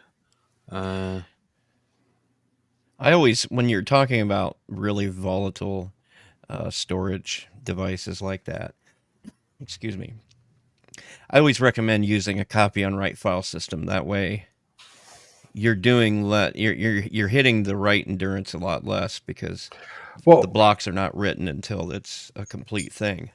I got that micro SD card a while back, and I got it specifically because it was a really cheap 512 gigabyte micro SD card, Yeah. and I wanted to test it. And that was, I've used it a little bit here and there, but the Nextcloud backup was really the first like hardcore test of it. And I thought it was a Samsung, but I was wrong. It's a different brand entirely. It's like an off brand from nowhere. I can't even remember the company that did it. So yeah, maybe a higher quality one would work better. But seriously, since I have the NGFF slot in that 1GX, I'm just gonna put in a second hard drive. I was just going to say that the way you described this is like all the things that you should not do when doing a backup. Yes, get a random micro SD card from a random company that you have no idea about. I was testing. Yeah, no, that's fair enough. That's fair I enough. mean, But I'm just saying, it should be okay if it's like a cold storage backup, I think. But if you're gonna hit the endurance on that thing, if you're updating it and you're writing to it and you're reading from it all day long, and it's kind of a poor choice. I mean, Well, really, I wasn't, because that 1GX is only on for certain portions of the day yeah, when my hands are on it, and even then, mm, it's not like an everyday thing. The whole thing is I was moving 90 gigs onto that 512 yeah, gigabyte micro SD card right then, and so it was a lot of writes happening all at once, and I you've think melded that's that what sucker caused right it. to the Yeah, die. yeah. I'm pretty sure that's what happened. Yeah, it's got It no did take a little USB bit of ports work on it at before that. all or anything like that. No, my 1GX has plenty of USB ports. I actually made a base station for that thing. I've talked about it on the show before. I 3D printed a base Okay. station for it so that I could hook it up, and I have like 1, 2, 3, 4 different USB hubs hooked Okay. into it from the USB-C ports in the back. So I have plenty of USB ports on Because I that would thing. probably go to like a external SSD or something before. I've done that before, but I also have that internal NGFF slot, so I'm Yeah. going to use that. Give I that a mean, to be try. fair, micro SD cards have become a lot better than they used to be, and it is more. It's less common for them to just die and fail compared to the early days. Um, so yeah, I suppose if sometimes you're They, just unlucky, aren't you? he bought one down at the flea market down there. No, this was Amazon special. Oh, yeah, special, all Yeah. right. Mm-hmm. Fell off the truck. It's still I guess. amazing though, isn't it? It's still amazing though that how cheap storage has got, isn't it? Oh, I mean, this is a Well, thing smaller than a dime, and you 512 gigabytes of data on it. Come on, man. yeah, I bought that a couple of years ago, and it was an off-brand, and I think I paid like $30 for it. Was the whole thing, but now, hold on, let me look, because you can literally get a Samsung one from Amazon for I think $29.99. Mm, So sounds let me about come right. down here because I have it on my list. So I'm just going to look it up real quick.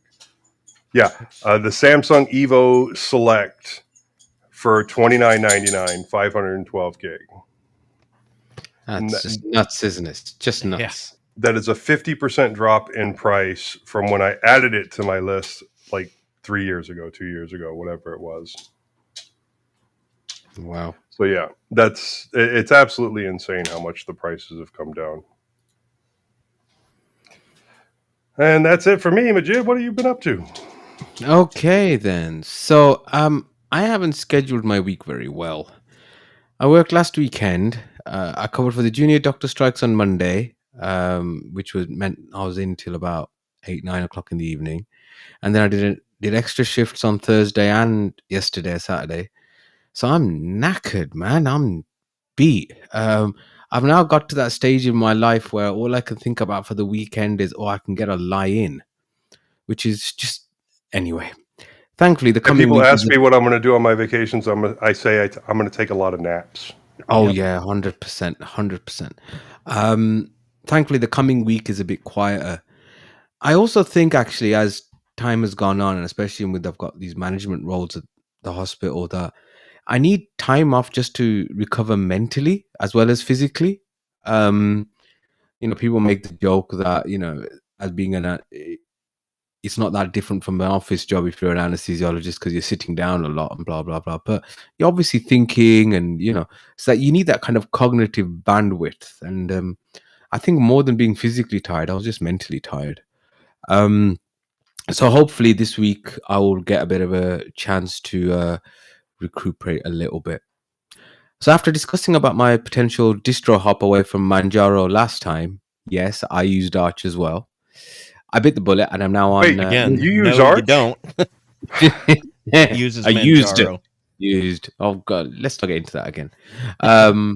Anyway, I'm on Mint 21.3, the Edge ISO. I went for that one because of its newer kernel and general more newness. It's working well. I mentioned this on the OTC episode with Bill last week. I think it's the Mac OS of Linux in that it generally just works. It does probably mean there's also not the most exciting release I've ever hopped onto. And although they made a big deal of better touchscreen and touchpad support, still not fantastic, really. Especially if you're used to, the touch pad and touchscreen gestures on GNOME, for example. I did, however, use some of the tweaks that Infinity Galactic mentioned in. Actually, he didn't mention it in our interview. He mentioned it in a video, actually, which is about having a different font and scaling it slightly differently. It does make the whole thing look nicer. I think it also helps that I've put it on my Asus ZenBook, which has an OLED display, and so everything looks nicer on that. Battery life still leaves a bit to be desired. I don't think that's a Mint issue. I think that's a Linux issue. Actually, I'm not even sure if it's a Linux issue. I think it's a ZenBook issue. There was an interesting video I saw once. A guy called Josh on YouTube who reviews laptops. He's Australian. Means he's got a strange way of talking. But anyway, one of the things that he mentioned. Maybe they think you sound strange. Oh, I'm sure they think I sound strange. I probably sound like some kind of weirdo. I fully accept that I'm part of that stereotype. I'm from the Black Country in the Midlands in Birmingham. It's really weird. We talk around here. Anyway, Awesome. Yeah. So he made a point that so many laptop makers now are trying to go for the thinnest laptop or the sleekest laptop or this, that, and the other. That at the end of the day, physics just doesn't follow, and things will heat up, batteries will run down much quicker than is advertised, etc. So I do wonder whether, because even if I go onto the Windows partition on that laptop, it's not, the battery life isn't the best, and it does get uncomfortable on my lap, from the heat of it. So but yeah, I maybe also need to do some of the tweaks that we mentioned on mintCast a few months ago. Some of the utilities that we talked about then. Maybe so that's probably something I should get on and do. I've already had my eye on KD6, as I mentioned earlier, which is available in KDE Neon, and the only place it seems to be available. So that might be the place to jump ship to next. I've actually already downloaded it, and I've got it on my Ventoy USB stick. So I'm sure I'll be checking it out pretty soon. Try as I might, though, I can never seem to get my NHS email to work in a desktop Linux client. Evolution does have a EWS Exchange Web Services plugin, but it's temperamental. And so I've been sticking with the web Outlook for the time being. I suppose I could try using Wine and then Outlook, but it just seems a bit too much faff.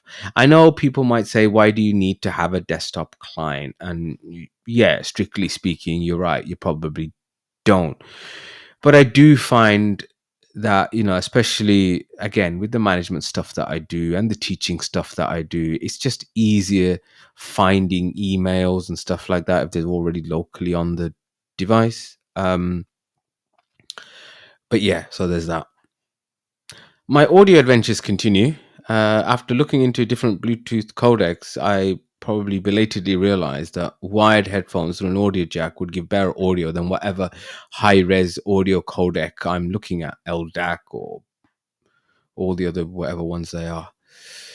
So I decided to get some wired in-ear monitors, which I find it hilarious that headphones are called in-ear monitors. Why don't you just call them headphones? But anyway, and a DAC as well.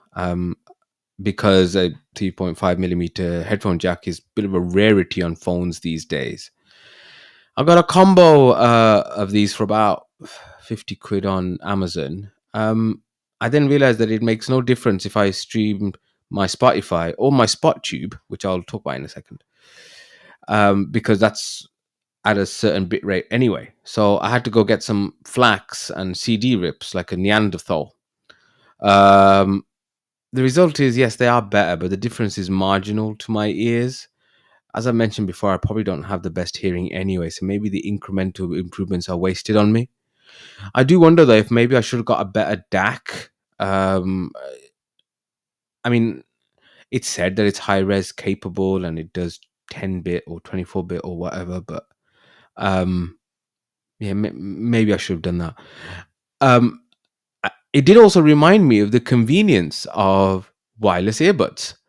And how, it's been a long time since I'd used a wired set on my phone.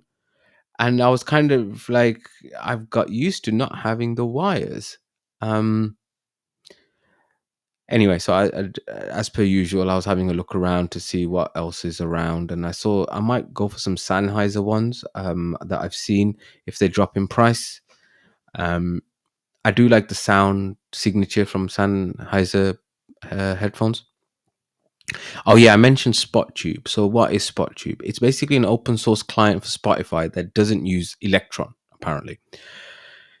It's basically a way of getting Spotify Premium without paying. What you basically do is you log in to your Spotify account, if you've got one, and then it won't import your playlists, but it does give you access to all of the Spotify library. But then when you actually look for a particular song, it gets it from YouTube Music without the ads.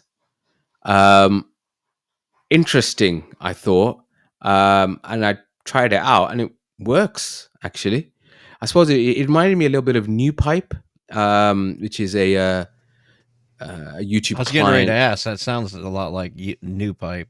Yeah, it's a bit like that. Which, and it's also a bit like that in that it doesn't have the customizations that it hasn't got the algorithm. So it's not going to be suggesting stuff to you in the same way that if you were to use Spotify normally or if you were to use YouTube normally, you'd get all these recommendations and from the algorithm. I don't know. I don't remember who it was on Late Night Linux. They have their section on findings of the fortnight. One of them had this project on there. Yeah. And It's in fact actually where I got it from actually as well, because okay. I heard that and I thought, ooh, let me check this out. So it's a Spotify sort of interface that gets its stuff from YouTube, basically. Yeah. That's So what it's it got boils both down to. sets of APIs. Oh, cool. Yeah, I mean, I haven't checked out what the sound quality would be like. Something I need to just. I don't know what options there are for that. I've started experimenting a bit with Good Luck on my S24.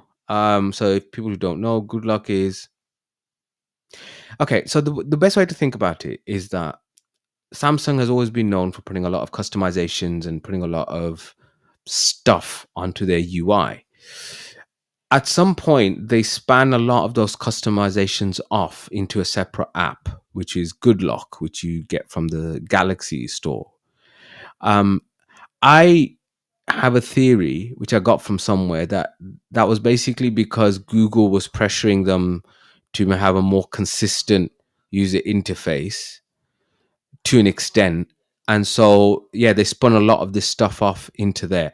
And it's a mind-boggling amount of stuff, camera assistant and the things, change things with the pen and how your folders work and all sorts of stuff.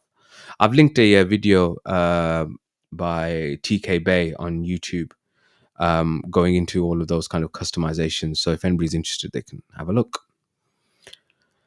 Outside of tech, I've finished Kin on BBC iPlayer, which, as I mentioned, was this kind of Irish gangster thing. It was good, but it was quite predictable, to be completely honest. I also completed the recent True Detective, and after completing it, I thought I had a sudden urge to go watch the first, which I still think is the best season. Which I've started doing so now with my son, because now he's old enough to watch it. I mean, it came out over 10 years ago now. So, wow, how does time fly? I mean, at that point, he was only 9. Now he's 19. So I think it's okay to watch it now. I've also restarted watching the Umbrella Academy season 3. I had stopped watching it when I heard they'd cancelled it, and I kind of was like, well, I'm not going to watch a whole season of stuff for nothing. But apparently, it's coming back for a final season, so I might get back to it. I did find it quite entertaining, actually. It's Umbrella Academy for me is the I won't say the soundtrack, but it was on in the background during lockdown for me. And so I've got these kind of memories of lockdown with it. Uh, Staying on Netflix, I wanted to check out The Hype, and so as in my wife and I, have started watching The Night Agent, which is obviously based on your life story, Bill. Yeah, that was wrong. Yeah, You'll get my bill. Yeah, no pun intended. Duh. Hey, It boom, just boom! keeps on giving. I'm available for weddings, birthdays, and bar mitzvahs. It's okay. I mean, it's quite predictable and not very realistic, but it's good for switching your brain off and just watching. It's like watching a popcorn movie. Do you know what I mean? It's just switch your brain off, enjoy, and then come back to reality. I'm off to watch Dune 2 in a couple of days' time, and I've been doing my best to avoid spoilers. Now, I know that the books have been out for like years, and so I really shouldn't be that worried about spoilers because, anyway, everybody knows, but I don't know what happens. And in fact, actually, interestingly, I've been reading the books, and I've got to that bit now where the break between the first and second Dune movies is, and I'm like stopped reading because I'm like, okay, let's watch the movie and then I'll get back to the book and see what happens. So I'm really excited for that. But it has been difficult trying to avoid reviews and stuff. I came across a movie on Prime Video called Nefarious, which is an interesting premise about a guy who's trying to get out of being executed by claiming that he's possessed by demons or something like that. It reminded me a bit of. Does anybody remember The Devil's Advocate from the 90s? Al Pacino and Keanu Reeves. It seemed a bit like that, and I really enjoyed that film. Al Pacino was amazing in that film. I mean, Al Pacino's amazing anyway. Let's be honest, but he was really good, man. If you want good Al Pacino, go get a movie with him and who's the other guy that was in The Godfather? Robert De Niro, Heat. Robert De Niro, Heat. Oh, yeah. I mean, that's an amazing film. That I have not only watched, I have made my children watch. Yeah, as well, and quickest 3 hours I've ever had as well, because you can't believe it's a 3-hour film, but it's amazing. Great soundtrack as well. What was it? New Dawn Fades, which is a cover of the Joy Division track by Moby, and what's the band that was? I'm just going to mention that I had to stop talking about my media consumption and my bi-weekly wanderings because my bi-weekly wanderings were already long enough, and you really don't want me to bring that part back. Well, he's still not even half the amount of time you took. Oh, okay then. All right, fine then. I'll stop here then, and you'll have to find out yourself then. That's not what Joe meant. Who did the version of New Dawn Fades with the fantastic guitar solo that was in the chase sequence in Heat. You'll have to find that out yourself. Go get the movie. Yeah. Anyway, I've actually been asked by one of the Islamic centers that I'm involved with to start a podcast on the history of the organization. So I might be launching another podcast. God knows when I'm going to have time for that, though. I'm also going to mention that the Dune book series sucks after the first book. Does it? Yes, completely, utterly. Well, horrible. Look, And it only gets worse. The second book you can read.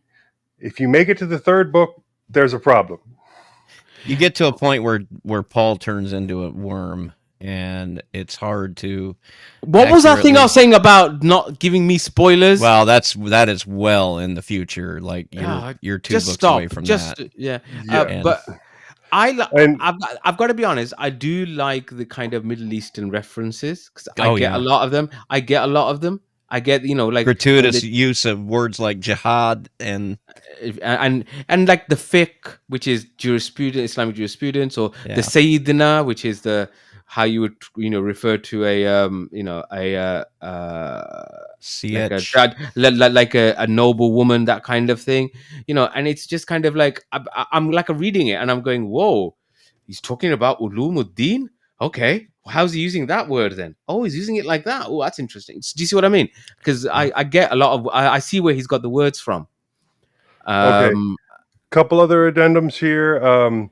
New Pipe, you can import your playlists from YouTube. Yes, so I With a little tried bit of doing that, and it's quite difficult, or at least exporting all your playlists from YouTube, I think Google have made slightly difficult to do. No, the easy way to do it is you make your playlist that you created searchable. And then you give it a completely oddball name that nobody's really going to search for. And then you search for it, like random letters. And then you search for those random letters and you add it to your New Pipe. That's a Didn't think of clever that, idea. did you, Google? Now, Cyril on the Discord is saying that there is a way to also add your Spotify playlists to SpotTube. And he says it has to do with the cookie code from your browser, blah, blah, etc. I don't know anything about Spotify or SpotTube at this point. But with New Pipe, you can definitely bring your playlists in. I mean, interesting. Cyril also mentions that SpotTube does import your Spotify playlists. Didn't import mine. He said maybe after that you have to use the cookie code from your browser is what he's saying there. I don't necessarily know how that works. So okay, fine. All right. Anyway, that's my wanderings done. Oh, I guess I have to go back to work. Oh, and Sennheiser is a good company, and you can get good headphones from them, but most of those you wouldn't need an amplifier for. So is that include the true wireless ones they've got as well? Well, no, I'm talking wired ones there. Oh, the wired planning ones, on okay. using that DAC. Okay. Yeah, I'm just not sure, as I said, whether I bought the right DAC. Yeah, DACs are such a difficult thing to get right. I mean, the companies that actually make good DACs want to charge, more than your phone costs. Yeah. So, Yeah. I mean, which one was the one that I bought? Let me have a look now. Random guy sees random stuff on internet. Ugreen USB-C to 3.5 millimeter jack adapter. High res DAC, 32-bit, 384 kilohertz Type C headphone, auxiliary stereo.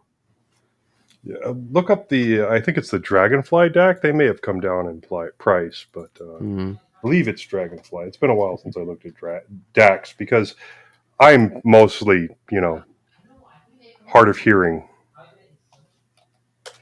And so they're wasted on me.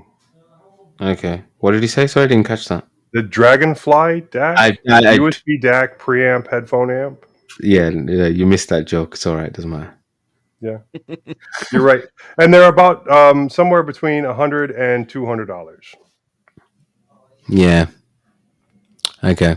I'll have to. Yeah, I'll have a look into that. All right. Moving swiftly on.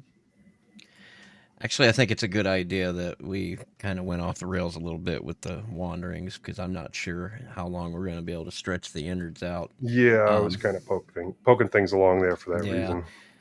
Well, I mean, the thing I thought about the wanderings actually is, so I am a complete noob, as you guys know, right? One of the things that whenever I've been doing any of my podcast stuff is I have had difficulties with sorting out the audio.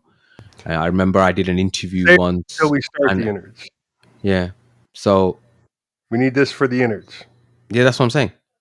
So hold on. Yeah, we're in the innards. Oh, okay, we're in the I'll make innards it work. now. We're in the news. Yeah, I thought we were. Yeah. Oh, go ahead. Uh, Yeah. So for someone like me, as I said, who's a noob, who I remember once doing an interview on the podcast, and basically I just had it playing through the speakers of my laptop, and I was recording it on my phone. That's how bad I am when it comes to audio. you've moved on a little bit since then. I have a little bit, yeah. Thanks to thanks to my secret agent friend over in the States. Mm. You Yeah. know, but $150 to send a $70 microphone. flipping heck, man, you're making me feel guilty now. No, look, if it was a problem, I wouldn't have done it. But I wanted you to have it. He has all that Merc money. That's what it is. And Yeah. you'd think I'd just be able to have one of my compadres over there drop it off, the ones that are watching you, in fact. Yeah, but then after Brexit, all this paperwork, yeah, it Or must you be couldn't have just paperwork. gone on to Amazon.co and ordered it from there. Now I know. Or is it Amazon.uk or whatever? Whatever it is. yeah, Amazon.co.uk. But anyway, yeah. So back to the point. So for someone like me, how do I get started with this kind of audio editing, audio manipulation? Where do I even begin? So a couple of the podcast providers have some really fantastic, and if I find them, I'm going to go ahead and link to them because they, one in fact, gosh, what is it, Green Sprout or something like that? They're a podcasting provider, and they make a boot camp set of videos that are tutorials for Audacity, and they're fantastic because they're centered mostly around the use case that you would run into making podcasts. Blueberry also has some information out there that's really, really good. Other than that, I have found it to be extremely fragmented, and I apologize, but sometimes the people that are the most knowledgeable are not always the easiest to understand what they're talking about. Because they're talking a little bit fast, and then some And of they're them, talking from a place of knowledge as opposed yeah, to that's what it is. Place that I have no business going. without a sniper rifle. Yeah. So I mean, the information's out there. It helps to understand a few basic concepts about audio editing before you go into it. Now, the person that's going to do the recording, your needs are far fewer than somebody who actually wants to take a piece of software like Audacity. I'm really going to just refer to Audacity here because it's the only one I use. There's other options out there like Reaper and oh gosh, what's the other one? Well, there's other options. I've tried Reaper, but yeah, it definitely wasn't as easy to use for me, at least, as Audacity.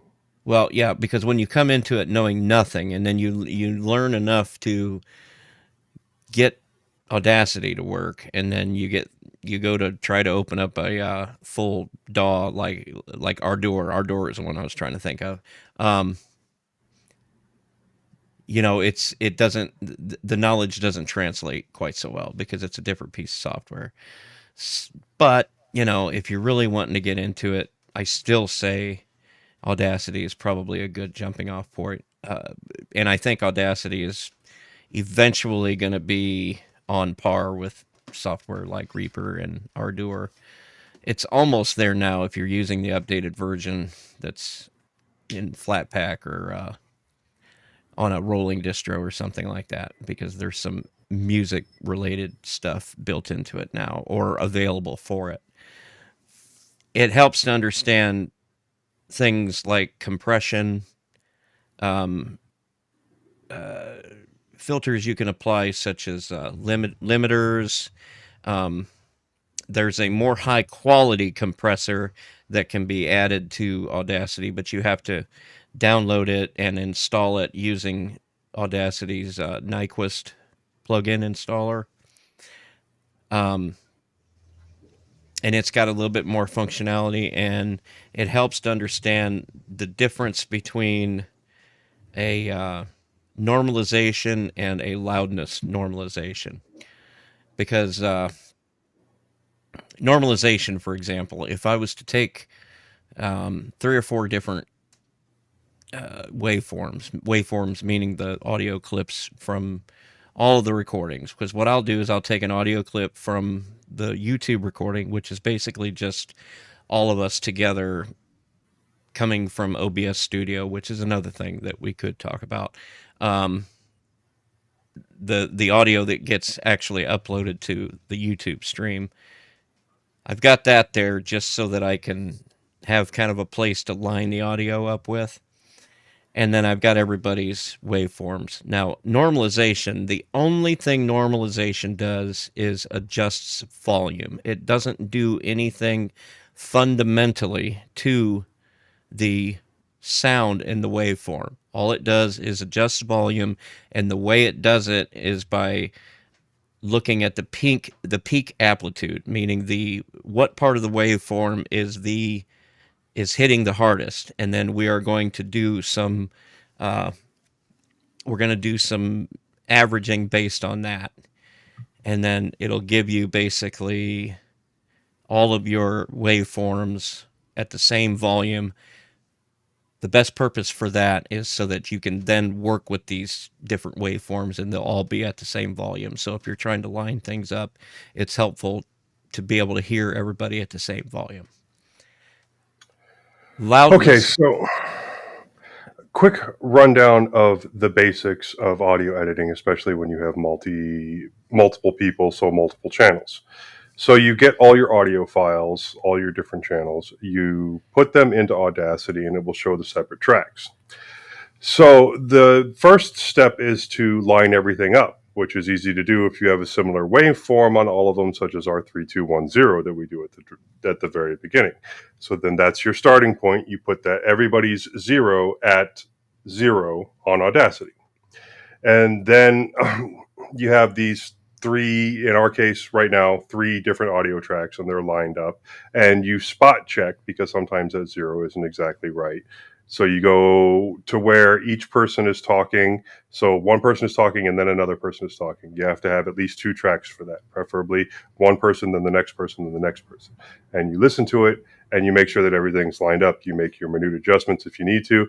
And especially with some of our recordings, you have to do that in 2 or 3 places to make sure it stays lined up. If somebody gets off track, you either have to add sound or remove sound from everybody else to get it lined up. You can stop me, Bill, if I'm wrong at any point. No, you're not wrong, but I did get to the bottom of that. Part of what's causing that to happen, and it's a decaying basically of the timeline.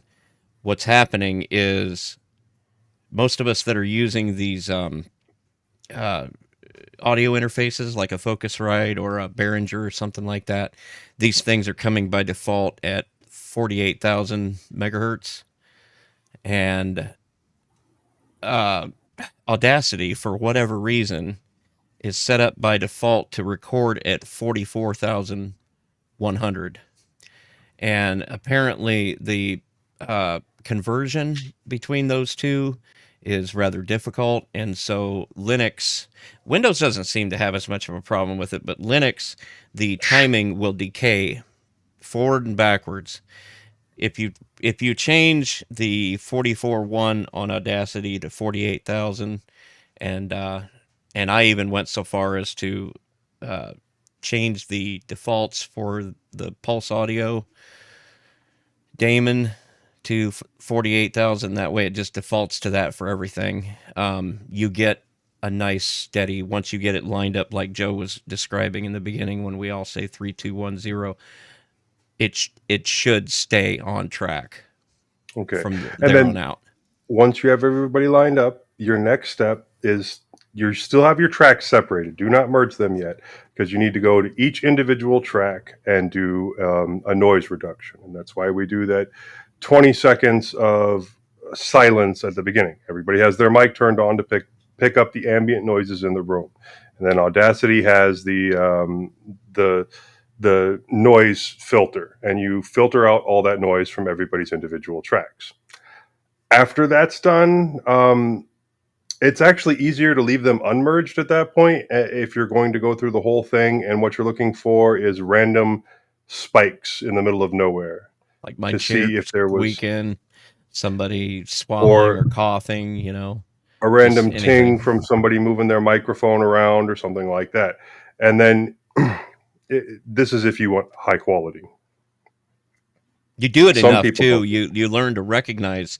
The I waveforms. can look at these little peaks and spikes in the waveform, and I can almost guess exactly what it is, especially when, because everybody's got their different mannerisms. I can tell when, like, for example, I know exactly what my chair squeaking sounds like on the waveform, and I can just grab it and, delete it. The more you do it, the better at it you get. But But it's you worth have going to, through doing it. yeah, it's easy to see when everybody's separated, and you go to that Yeah. point, and you do have to listen to make sure you're not cutting off something somebody else says. But then you also have to make sure you cut all of them for that section. And then once that's done, then you can merge them. And you want to merge them before you do truncate silence, because if you individually do truncate silence, good luck getting that fixed. Well, that, like, to go back for a second, what you was talking about with deleting that audio, basically all you need to do is flatten the waveform right there, because then you're not adding or taking away any time from anybody's uh, waveform right there. You're just, and there's a button on Audacity, and I think on the others as well, to just basically the amount, the space that you've selected, just make that a flat, and you basically, all you've done is you've muted that Yeah, if you're doing it person's on an timeline. individual one, yeah, you can Yeah. just silence that portion.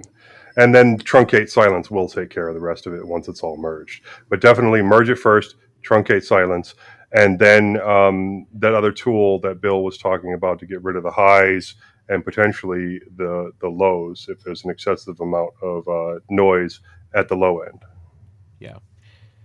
And you want to look at it, especially after you add your theme music, because sometimes I've ran into the problem where the theme music is That's what I forgot. tremendously louder than the whole rest of the thing. And Yeah, before you merge, you also need to go through and add in your transitions and your start and ending music yeah, on and a that's what we separate track. do.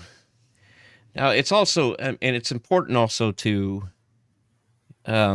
do all of your filtering, like run everything that's a filter, meaning something that is going to manipulate the sound.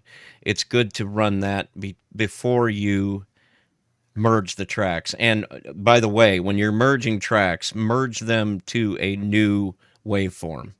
That way you're not deleting the original tracks, because if you remember something, and it happens to me a lot, you Well, get that merged.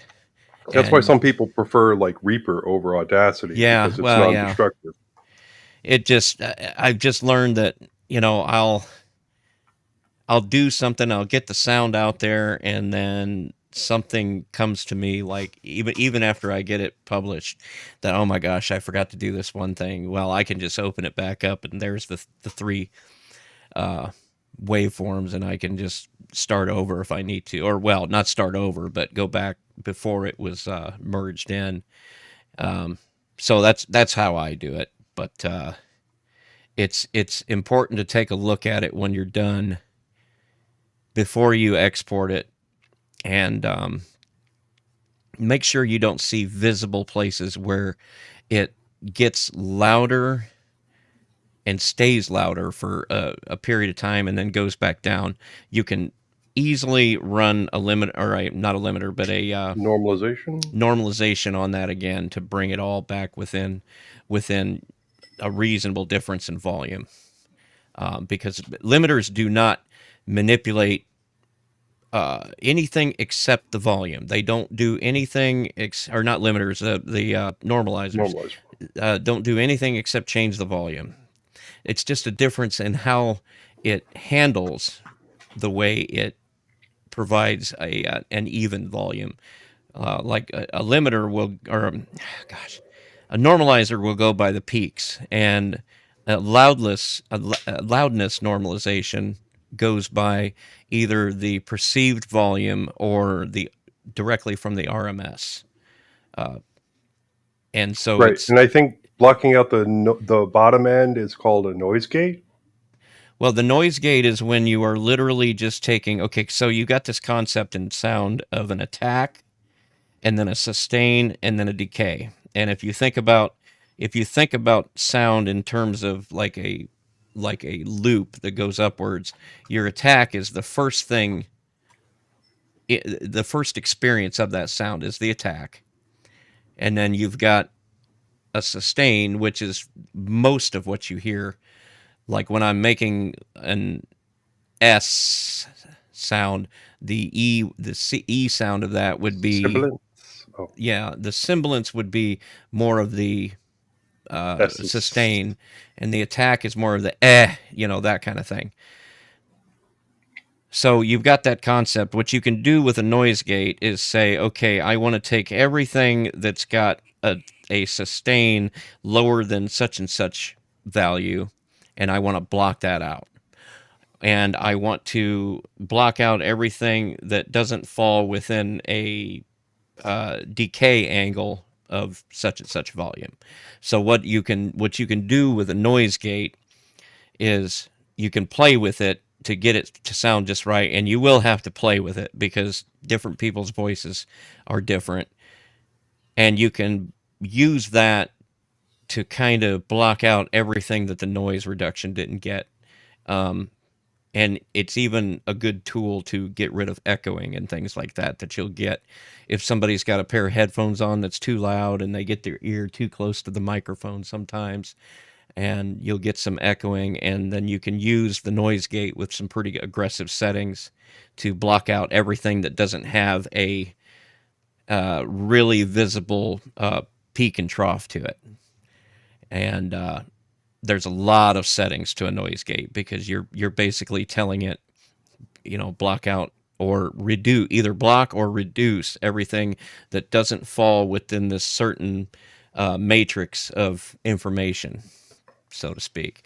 And it gets complicated, but and in fact, I don't even think about it much. I just kind of go to the internet. Hey, what's a good setup for a noise gate for to get rid of echo or something like that? Because it has been a problem on all of the shows that Hmm. I'm on. Yeah, Because and then we're talking about what you do to process the files once you have them, but there okay, are some things that kind of need to happen even before that because garbage in, garbage out, and you can process and make bad audio a little bit better. yeah, But it's also a whole lot easier if you have a decent microphone, a quiet room to work in, and you're recording at the highest quality possible because you can always bring that quality back down, but you can't force that quality back up all that much. no. So we can start with the microphone. For starters, that microphone that Majid's using is the perfect podcasting microphone The because you Q2U? really you really don't need to go any further than that, and it's very affordable. Um, the Samsung Q2U, I, I mean everywhere $70 I on Amazon. yeah, I mean, and you don't need anything else but that because it'll plug directly in via USB, and then you can just stop your journey right there because that's all you really need to make content. Guys like me, I'll go and buy $200 for a Focusrite 2i2, but that's just because I'm a nerd, and I enjoy these things. I mean that I don't need this microphone was $300. You don't need to spend that money. Uh, I traded a Eric, tablet for this HyperX right here. see, yeah. Um, you really don't need to get expensive with it. What Majid's got is, and you see how good he sounds. I dare say he doesn't sound any worse than I do, for all the money I spent. So the only value I'm getting out of all the money I've spent on this stuff is just nerding out on it. Like this microphone's behind that big one standing right there. That's a $500 microphone right there, and I've used it once, and the guys hated it, so I never used it again. So I mean, you don't have to get silly with it, but that's an excellent point because the good microphone can make the difference right from the get go. Then there's other steps you can take. I use a piece of software. I've just started using this recently called Pulse Effects. If you're on Pipewire, it's called Easy Effects, and you really have to use the Flatpak because the repo version just doesn't work. But Pulse Effects adds some filtering, and it's got a lot of different kinds of filters pre-processing. So before it even goes anywhere else, I've got a noise filter running on it, and it seems to work pretty good. Nobody's complained about the way it sounds, but it completely blocks out my furnace and my dryer when it goes off randomly, and then people watching TV directly upstairs from me. Again, that's called Pulse Effects, and it's basically just as simple as telling it. It divides things up in terms of the programs that are doing the recording, and then the programs that are doing the playing. And for example, right now I've got it set up to filter everything that's going into Video, well, Chromium, but Video Ninja, which is the web-based application we're using to generate the audio and video that's showing up on your screen right here if you're watching the YouTube version. And then it's also filtering everything going into Audacity, which is what we're using to create the discrete tracks that we will take and put together, like Joe and I was describing, to make the audio only. And it's actually a really sharp tool. You got to play with it a little bit to get the latency down, because I noticed just the way it's set up out of the box, you'll get enough latency to where people will see your mouth moving before the sound comes out, and that just drives me nuts. So I had to play with that for a minute. And one of the major problems you get when you're doing individual tracks is if something happens to one track, then all your tracks are useless, which is why we have backups and redundancies. Like right now, we can strip the audio out of the YouTube stream, which is our backup. But previously, if we had done something like this, since we're using video, if we weren't like rebroadcasting it somewhere else and we were just recording, then someone would have Video Ninja doing a recording as a backup of everybody's audio. Same thing, like when we did it on Mumble. Yes, we had our individual recordings, but we also had Mumble recording everyone all at once. It's a lot harder to work with it that way. The sound quality isn't as good in the final product, but it is there just in case. I've found, I listen to some podcasts about podcasting, and I have found, you'd be surprised how many people are just taking the YouTube recording. Like the way I'm actually doing it is Video Ninja is piping directly into OBS Studio. And then that OBS Studio can stream and record at the same time as long as it's using the same codecs, the same bit rates and everything. It's basically just an inline recording. Otherwise, it falls flat on its face. And that works really well for creating that backup recording. And that's how I've been doing it for probably about a year now, like Joe was describing. So it's an option, because sometimes somebody's recording, it happens, The more hosts you have, the more likely it's going to happen. It's absolutely, because the software we use, I want to say it's great. It's not perfect, and sometimes it gets screwed up. Like there's a tool that we've used a couple of times. I don't want to call out developers or anything, but things like the GNOME sound recorder, I've seen it fall flat on its face a couple times right in the middle of the show, and it's not evident, because that's one of those things where you start it up, you hit the record button, then you drop it down into the tray or down into the taskbar, and you never even realize when it stops recording. Yeah, well, we've had people's Audacity I think your Audacity just stopped recording like an hour in or something. Yeah, and that could happen to anybody. Nobody is going to sit here during the show. I mean, I'll check it sometimes. I'll bring up Audacity and look, okay, yeah, it's still recording, and then drop it down in there. But that could be 45 minutes in between those, and if it happens during that time, you're just stuck. Yeah. So it's always good to have at least a little bit of redundancy in place. That way, I mean, since that last time it happened to me on Sound Recorder, I've I've just put Audacity on the front on one of my multi monitors, and it's just always there now. And I'm just looking at it. Well, And I know that that's probably too much, but I yeah, try I'm, to I'm just monitor gonna the chats, even with a dual monitor setup. The show notes, watching you guys, the YouTube chat, and then the Discord chat, the Telegram chat. Trying to monitor all of that. There is no room for me to keep Audacity up in one spot and making sure that my waveform is still moving.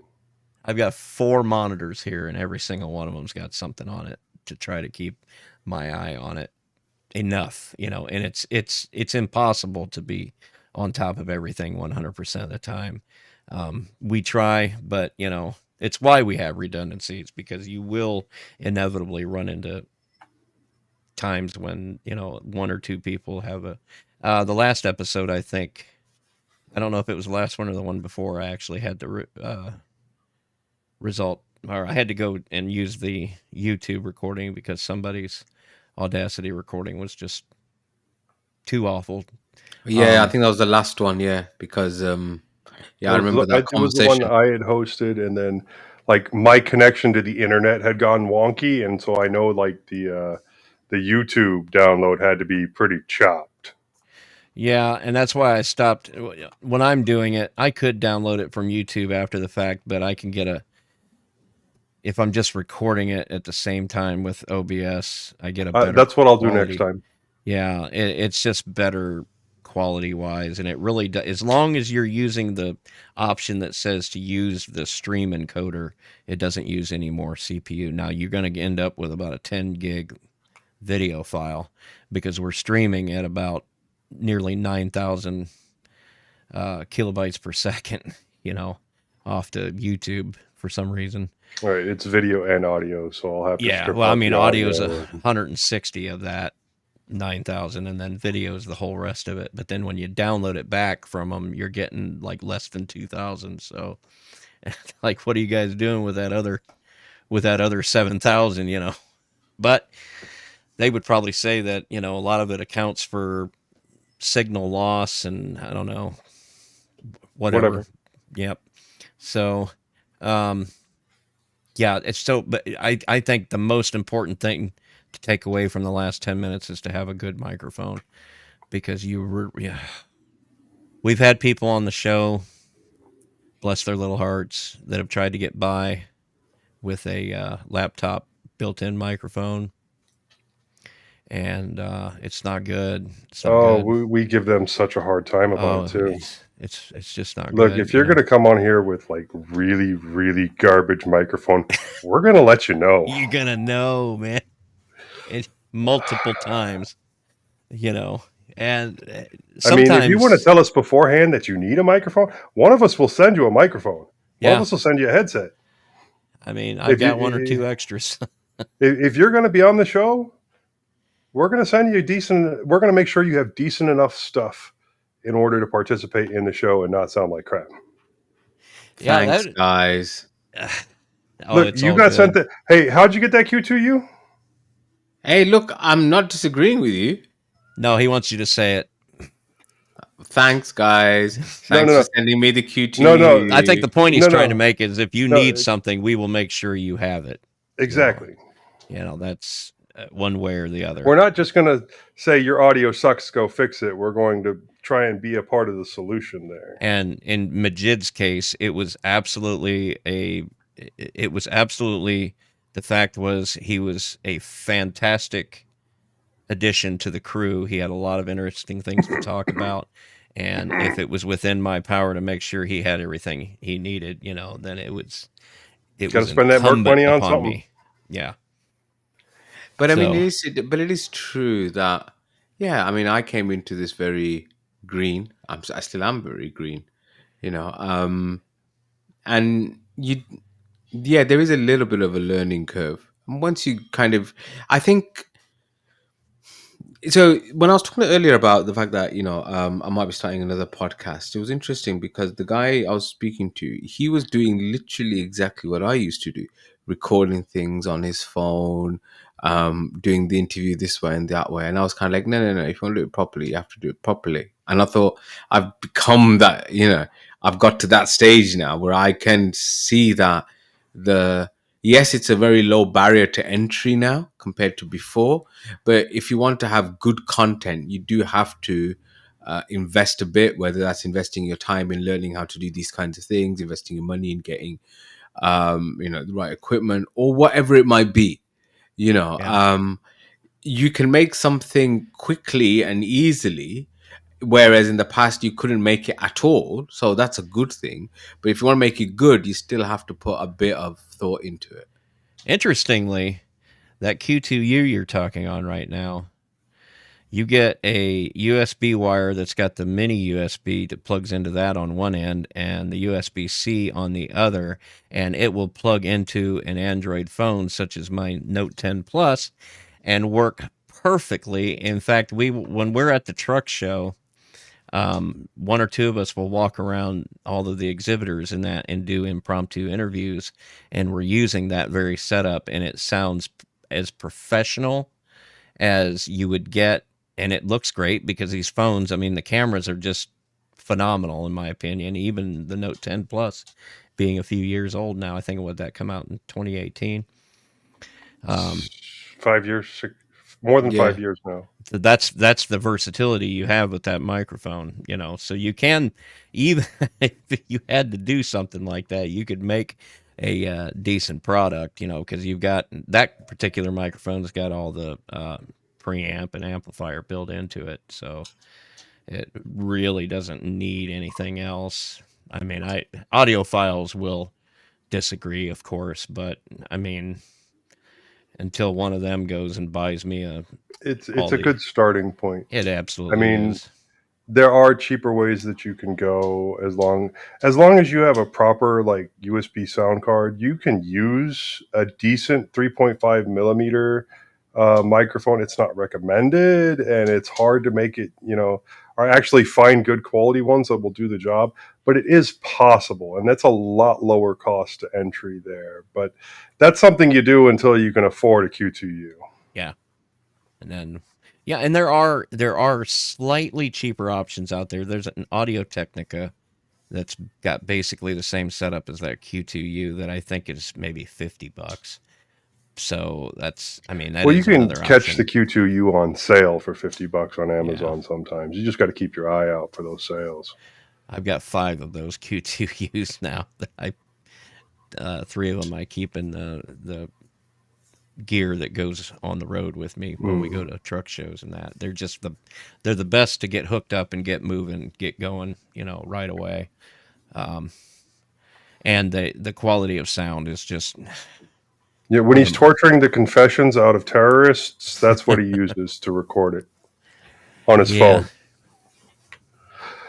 Okay, and another thing that you got to think about in order to make sure that your quality is good is making sure as much of your setup is wired as possible. yeah. Don't go Bluetooth, definitely, especially if you're using Linux. Don't go Bluetooth for your microphone and your headset. Don't do it.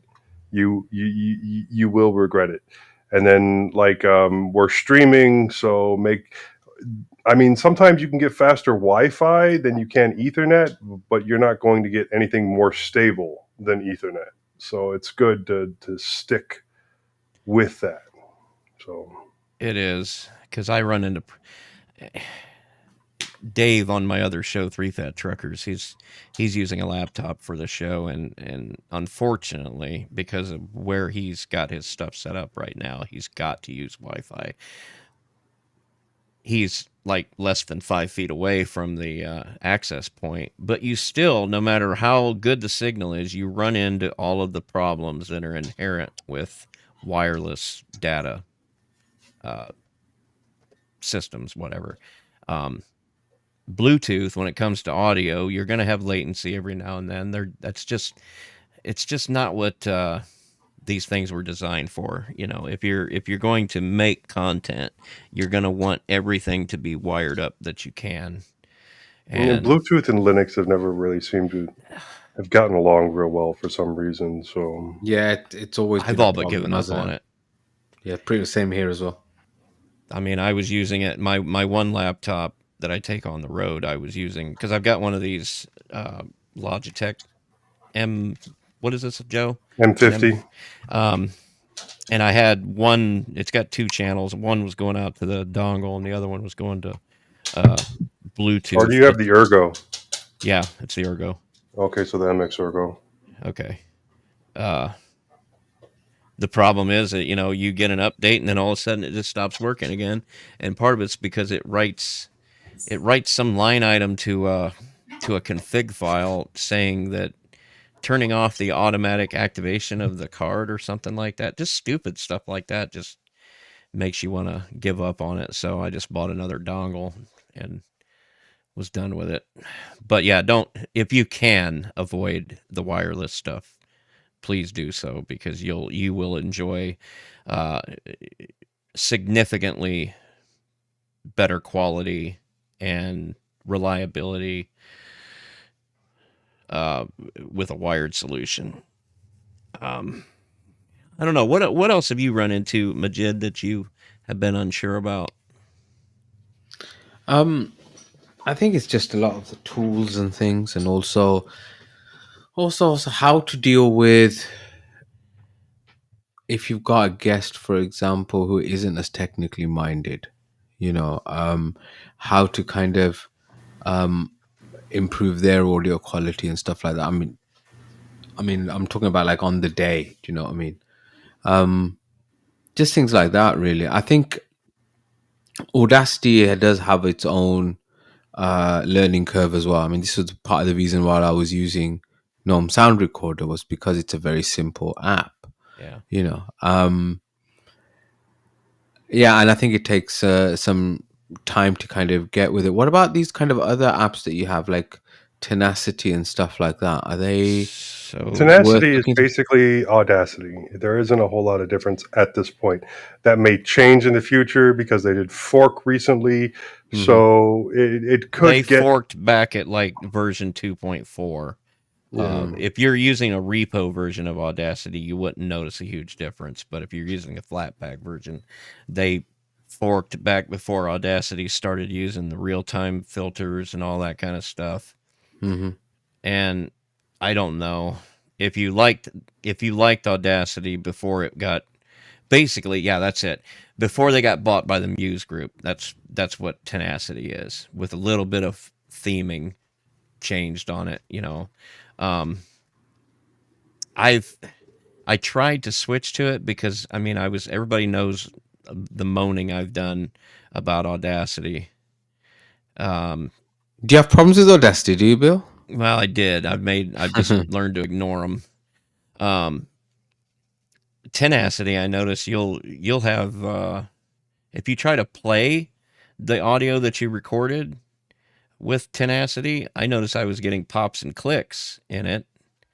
And I'm not trying to criticize the project. Let me just make that clear. But the experience I've had is that when I listen to the audio that I recorded, I get pops and clicks. But then the end result, or the actual recording played with another piece of software, sounds just fine. So I don't know what that's all about. And I've heard other people say that they've had the same problem with Tenacity. So they're forks, and it's really, I think at this point, I don't know, Joe.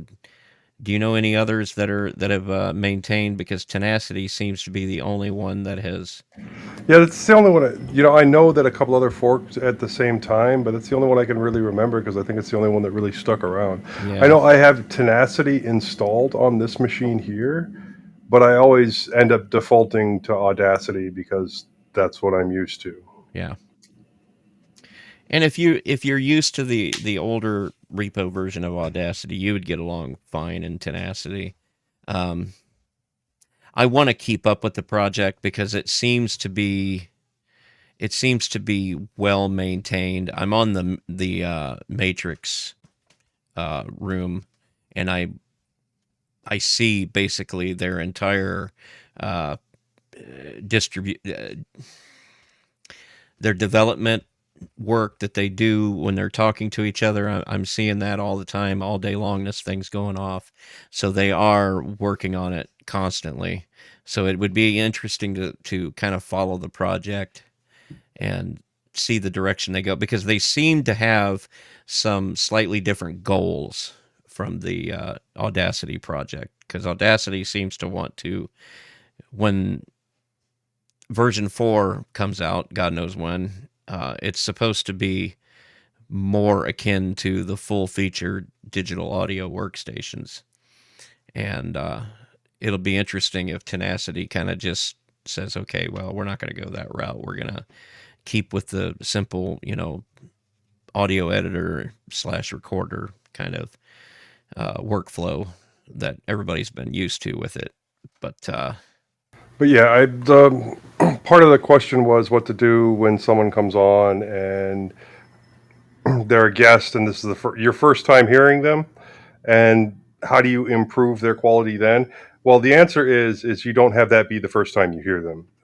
You have a pre-meeting, which is what we do. We have a meeting beforehand, or if we can't have a meeting with them a few days before, we have a meeting, and we start an hour in advance just so we can work through as many problems as possible. And it's like, okay, do you have another headset? Okay, well, if you're going to be using the microphone from your laptop, you at least need to have some kind of headphones attached. Tell me you've got headphones at least. yeah. That way we're not getting that whole massive echo whenever anybody talks or anything like that. And then another important thing is getting them set up with hot muting. Either that or push to talk. But I find hot muting works a little bit better than push to talk. Or, whenever, what's that other one? When you start talking, it automatically voice activated. voice That's activated. garbage, though. Yeah, If you can avoid using that.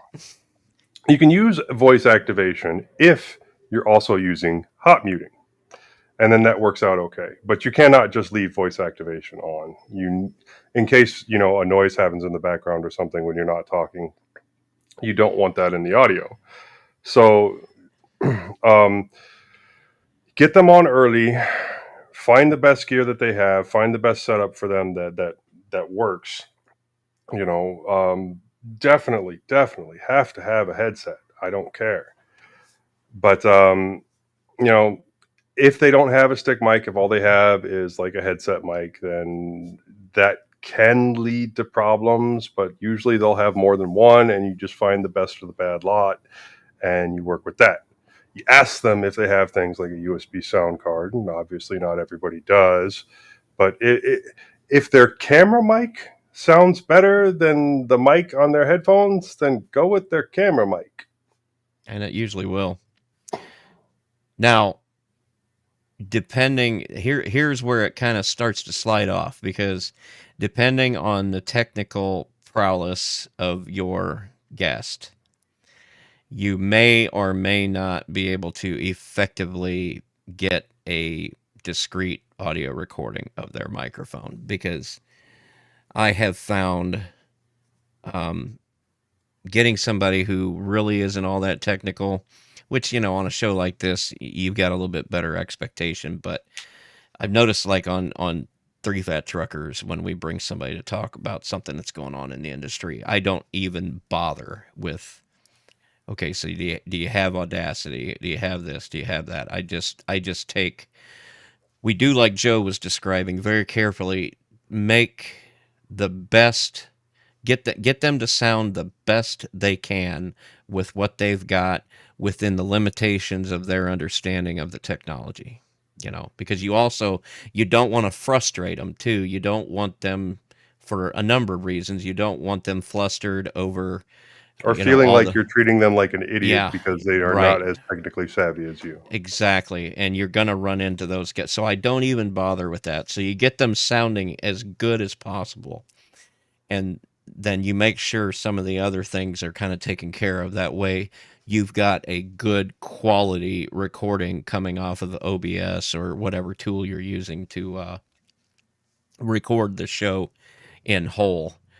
Because that's really going to be, for a lot of guests, that's really going to be the best you can do. Because when it comes, it's not just about recording the audio. It's about working through the labyrinth of steps to get that exported, saved, and then where do I got to go to upload this? Okay, Google Drive or Nextcloud. Okay, got to make sure they've got access to either of these things, and then okay, I got to export it, and then they might not even understand what the difference between exporting and saving is, and then upload that to this thing that that might be a bit more than a guest, even a technical guest, because just because somebody's technical or intelligent, even Doesn't mean they're technical in the same way you are. they're not gonna maybe want to tune their mind to doing all that. So it is always best to, when you're going into an interview with somebody, maybe just expect that you're going to have to use the YouTube recording. And if they do say, "Oh no, I know how to use Audacity and all that," well, that's a bonus, because then we can really make it sound good. And you'll have guests like that. You'll have people that you talk to that do know how to get through these things, because sometimes, like, I'll take IG for example. He himself is a content creator, so he's well within the understanding of how to manage these things. But you're not gonna always get one like that. You might have to work with what you got, and the main thing you want to make sure you don't do is agitate the guest, especially if it's somebody that you're going to want to have on the show again. You want that experience to be as positive for them as possible, I think. So yeah, that's probably a good thing to think about. Good stuff. What else? I think we're running a little long today. Yeah, I got 2 hours and 41 minutes on the stream. Yeah. All right. Well, if nothing else, I think this is probably a topic that we can hit several times and still not get it all. And I do want to revisit this topic when we've got Eric on, because he's using. I wanted to ask him about that the AI stuff that he used. Yeah, I remember that. I wanted to talk about that as well, actually. Yeah, he's using a tool called Osonic. Osonic, something like that, isn't it? Yeah, and it's just basically a web-based tool that does it's about a one-stop shop, because it handles the mastering and the editing. Of course, he masters it, meaning that he puts the tracks together and then he uploads it to this thing, and then it just puts out what I think is a perfectly sounding episode. So yeah, it sounded pretty good. Yeah. So I'd like to hear him talk about that a little bit. But if nothing else, we'll move on for right now to vibrations from the ether. This is an email from Colin White back on February 14th. On episode 430, we were talking about, or we put it out to the audience that we was curious as to their opinions. We were curious about their opinions with regards to bringing money in for the show a little bit here or there. And we've got a little disagreement between a couple of us as to what services we should use. And my opinion is that we kind of should maybe go where the people are. Another opinion is that Patreon is just a shower of bastards and we should just avoid them at all costs, that kind of thing. And I really don't think we have the, well, anyway, we wanted to know what the audience thought. So in response to that, his letter reads, "Hi all, I last wrote to you in May 2021 and got an on-air mention, which was a buzz. I must admit to being a little bit sad to hear of the hoops you collectively went through replatforming. I can recall the fun, but after hearing this episode, it is probably time for you to have some sort of voluntary funding stream from the listeners. I already used GoFundMe, Ko-Fi, that's the coffee thing that you use, and Ko-Fi, Ko-Fi, and Patreon. platforms and would be quite happy to send some donations your way, whichever platform you might choose. The motor club I'm in uses PayPal. I guess he's on the friends and family plan for £12. PA, what's that mean, Majid? Per annum, Ah, okay. per Yearly. year. You all freely give the community your time and effort, something I wouldn't do, and I don't think you should carry on the financial burden alone. Colin White. We got another one.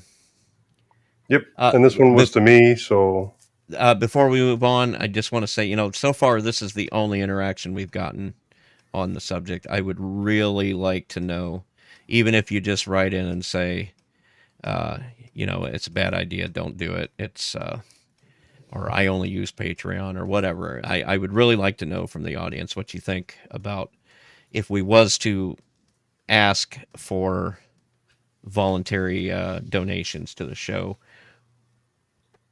What is your opinion on all that? Let us know, please. If we set up voluntary donations for the show, like, a Patreon or Ko-fi or whatever. Well, I wouldn't do Patreon because Patreon, it's normally expected that if you offer a Patreon, you're offering your Patreon members more content. And I don't necessarily want to do that. But if we did something like a Ko-fi setup or whatever. I don't know. I've got about 3 shows that I give money to on Patreon, and they don't necessarily offer. Well, the shows that do, they're usually shows that have programmatic ads, and then you can give them a second RSS feed if you donate like $5 a month, and you get a ad free version. Okay. We're never going to do programmatic ads, and I can't see us ever doing host read ads unless somebody approaches us. As long as we didn't beat our listeners to death with the link to whatever funding site we have, one mention either at the beginning or That's at all the it end. Would be. And then, if it came in, it came in. And then if we had extra money after everything was paid for, we specifically stated what any extra money would be used towards, either funding another project, specifically in our case I would say like Linux Mint, or funding projects for all of us, like maybe set up a group server for us to tinker with and things like that, a DigitalOcean droplet or something or whatever, which would be cool and would provide content for the show. Yeah. But like he said, we'll maybe mention, we'll add it to our, announcements at the end or something like that. And then we will absolutely do all of anything to do with money. It will be right out in the open. We will be completely transparent about every dollar that's spent and what's left over every month. I don't know. There's platforms out there that offer the tooling to do nothing but that. If you wanted to. Next time we have everybody on one of the Saturday shows, we'll have a proper discussion on whether or not we want to set it up. I've been kind of anti-advertising in the past, but a voluntary thing where we're not beating people to death with it, that I'm okay with, as long as this doesn't turn into a job. Yeah, no. The only thing about it is, the some of the things we're using, like the domain name's not free. The electricity to run these servers isn't free, that kind of thing. We're not talking about a heck of a lot of money here. And we're not going to stop doing it if nobody wants to donate too. Exactly. That's not, let me get that out there too. I'm not going broke. We're not demanding $10 a year for a domain name. It is what it is. We do this because we enjoy sitting with friends and talking about Linux, and mintCast is by design community oriented to the point where I still don't think we do a good enough job making sure everybody knows our roundtables. The roundtable show is open to literally everyone in the community that wants to join our Discord server on Saturday. On Come Saturday. give us your opinion. Yeah. Oh God, I would be. give us opinions on that, and then give us opinions about stuff you want us to talk about, because that is probably, I think we Our might need hardest that thing more right than now we is do finding money. new show topics, right? Oh my God, Uh, I suck at it because I always feel like the things I'm interested in, and nobody. I guess if people really wanted, with a part of whatever funding we have, we could make them not necessarily, part of the crew, but we could add another group on. Well, we could call them mintcast contributors, obviously, and Yeah, that would give them access to the area where the crew has discussions, not just the public. that's So, yeah. I don't see a problem with that, because then they could be a part of the and you can talk to decision making Majid. You process. you can bring up all your medical issues that you've ever had in your entire life. You Yeah, can show free them that. healthcare. You can show them that boil, a picture of that boil on your butt, as long as it's PM. I don't want that in the mintcast stuff, and he can give you his opinion on it as an anesthesiologist. Right on. The look on his face right now, He's because tired. I could tell. this has happened to him. All of his friends that don't understand anything about medical constantly come up to him and ask him silly questions. Yeah, and WhatsApp messages and random text messages. And the thing is, the more and more I get as being an anesthesiologist, the less and less of other bits of medicine I remember. So people ask me stuff, and I'm kind of like, okay, hold on, let me just check that. Hold on, I So can put you to sleep before you have a procedure to fix that. How's that sound? yeah, that's basically what I kind of go for.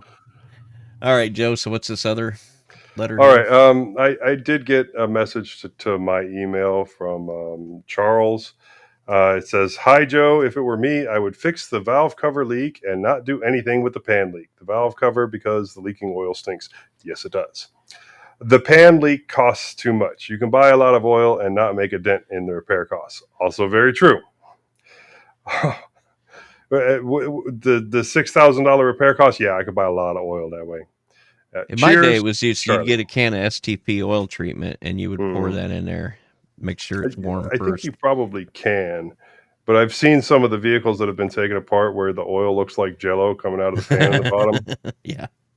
Yeah, so uh, I'm gonna run it for a while yet, and I'll just run oil into it until it dies, or I buy another vehicle, and that'll be the end of that vehicle. It will probably, sadly, end up in a junkyard, hopefully for parts. And that is it for vibrations from the ether. All right. Well, okay. Moving on to check this out. And there's a couple of links in the show notes to a couple of, one about the Spot Tube Yeah, so project there's that a Majid yeah, was talking about. Yeah. yeah. So there's a link to the SpotTube project and the dev, and there's also a YouTube video about Samsung Good Lock, which I put in so that Joe can have a look at it as well, since he's got an S24 Ultra. So yeah, those will be. Well, I don't know. I got to get them added to the show notes because this was all added after I put everything on the website. So I'm gonna have to fix that here. Yeah, I will check out that Good Lock. And did you ever check out that side swipe application that Yeah, I? yeah, yeah. So it's you can see, this is part of the thing about Samsung and its customizations. So you can download the app from the Play Store, but it's also something that you can enable in the settings. Mhm. Don't ask me why. Yeah, so I tried that out as well. That's pretty cool as well. I've actually started using it quite a bit. I mean, the left side I can pause and play whatever I'm listening to.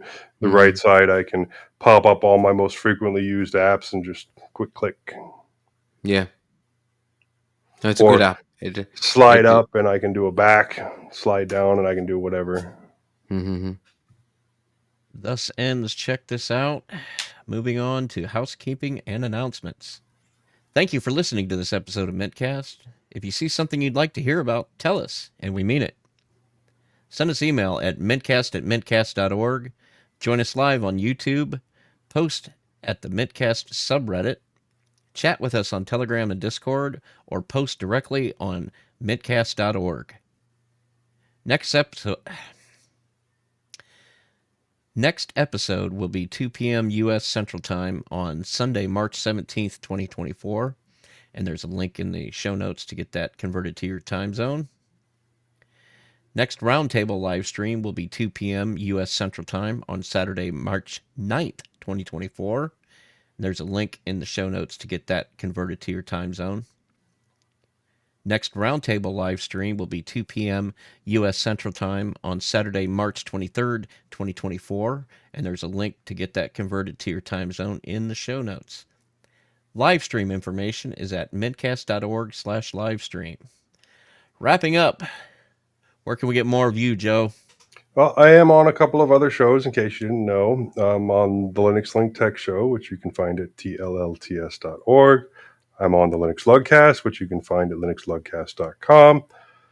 You can send me an email directly. I do try to respond, or I bring it onto the show like I did today, jb@mintcast.org, or you can buy me a coffee with Kofi. Links in the show notes. Moss couldn't be with us today, but you can reach him. He's got a podcast called Full Circle Weekly News, in my opinion, one of the best Linux news podcasts out there. He's also on Distro Hoppers Digest. To email him, it's bardmost@pm.me. And on Mastodon, he's at zyvola@hosttux.social. If you just can't get enough of me, you can email me, bill@mintcast.org. I'm Bill_H on Discord. I'm at WCHauser3 at fostodon.org on the Mastodon. Also, check out my other two podcasts, Linux OTC and Three Fat Truckers. Majid? So you can email me at drmajid@mintcast.org. I do have a Twitter. I very rarely use it, but you can get me there on at Atypical Doctor 870. I'm also a Typical Doctor on Instagram, and there's the Atypical Doctor podcast on Spotify, and also on Linux OTC with my good friend William here. Eric couldn't be with us. If you want to get a hold of him, he's on Linux OTC as well. He's also on Linux Saloon and Linux Lugcast streams. If you want to get in touch with him directly, he's eric@mintcast.org. He's Eric_Adams on Discord. He's there's a link on the show notes to get a hold of him on Telegram, and likewise on Matrix. He's at Eric Adams at fostodon.org on the Mastodon. Before we leave, we want to make sure to acknowledge some of the people who make mintCast possible. Someone for the audio editing, archive.org for hosting our audio files, Hopstar for our logo, initRD for our animated Discord logo, Londoner for our time syncs, and various other contributions. I've said it before, I'll say it again. It cannot be overstated. Myself for hosting the server, which runs our website maintenance, and the Nextcloud server, on which we host our show and raw audio, the show notes, that is. Last but not least, the Linux Mint development team for the fine distro we love to talk about. Thanks, Clam. Thanks, Clam. And Co. And Wrap.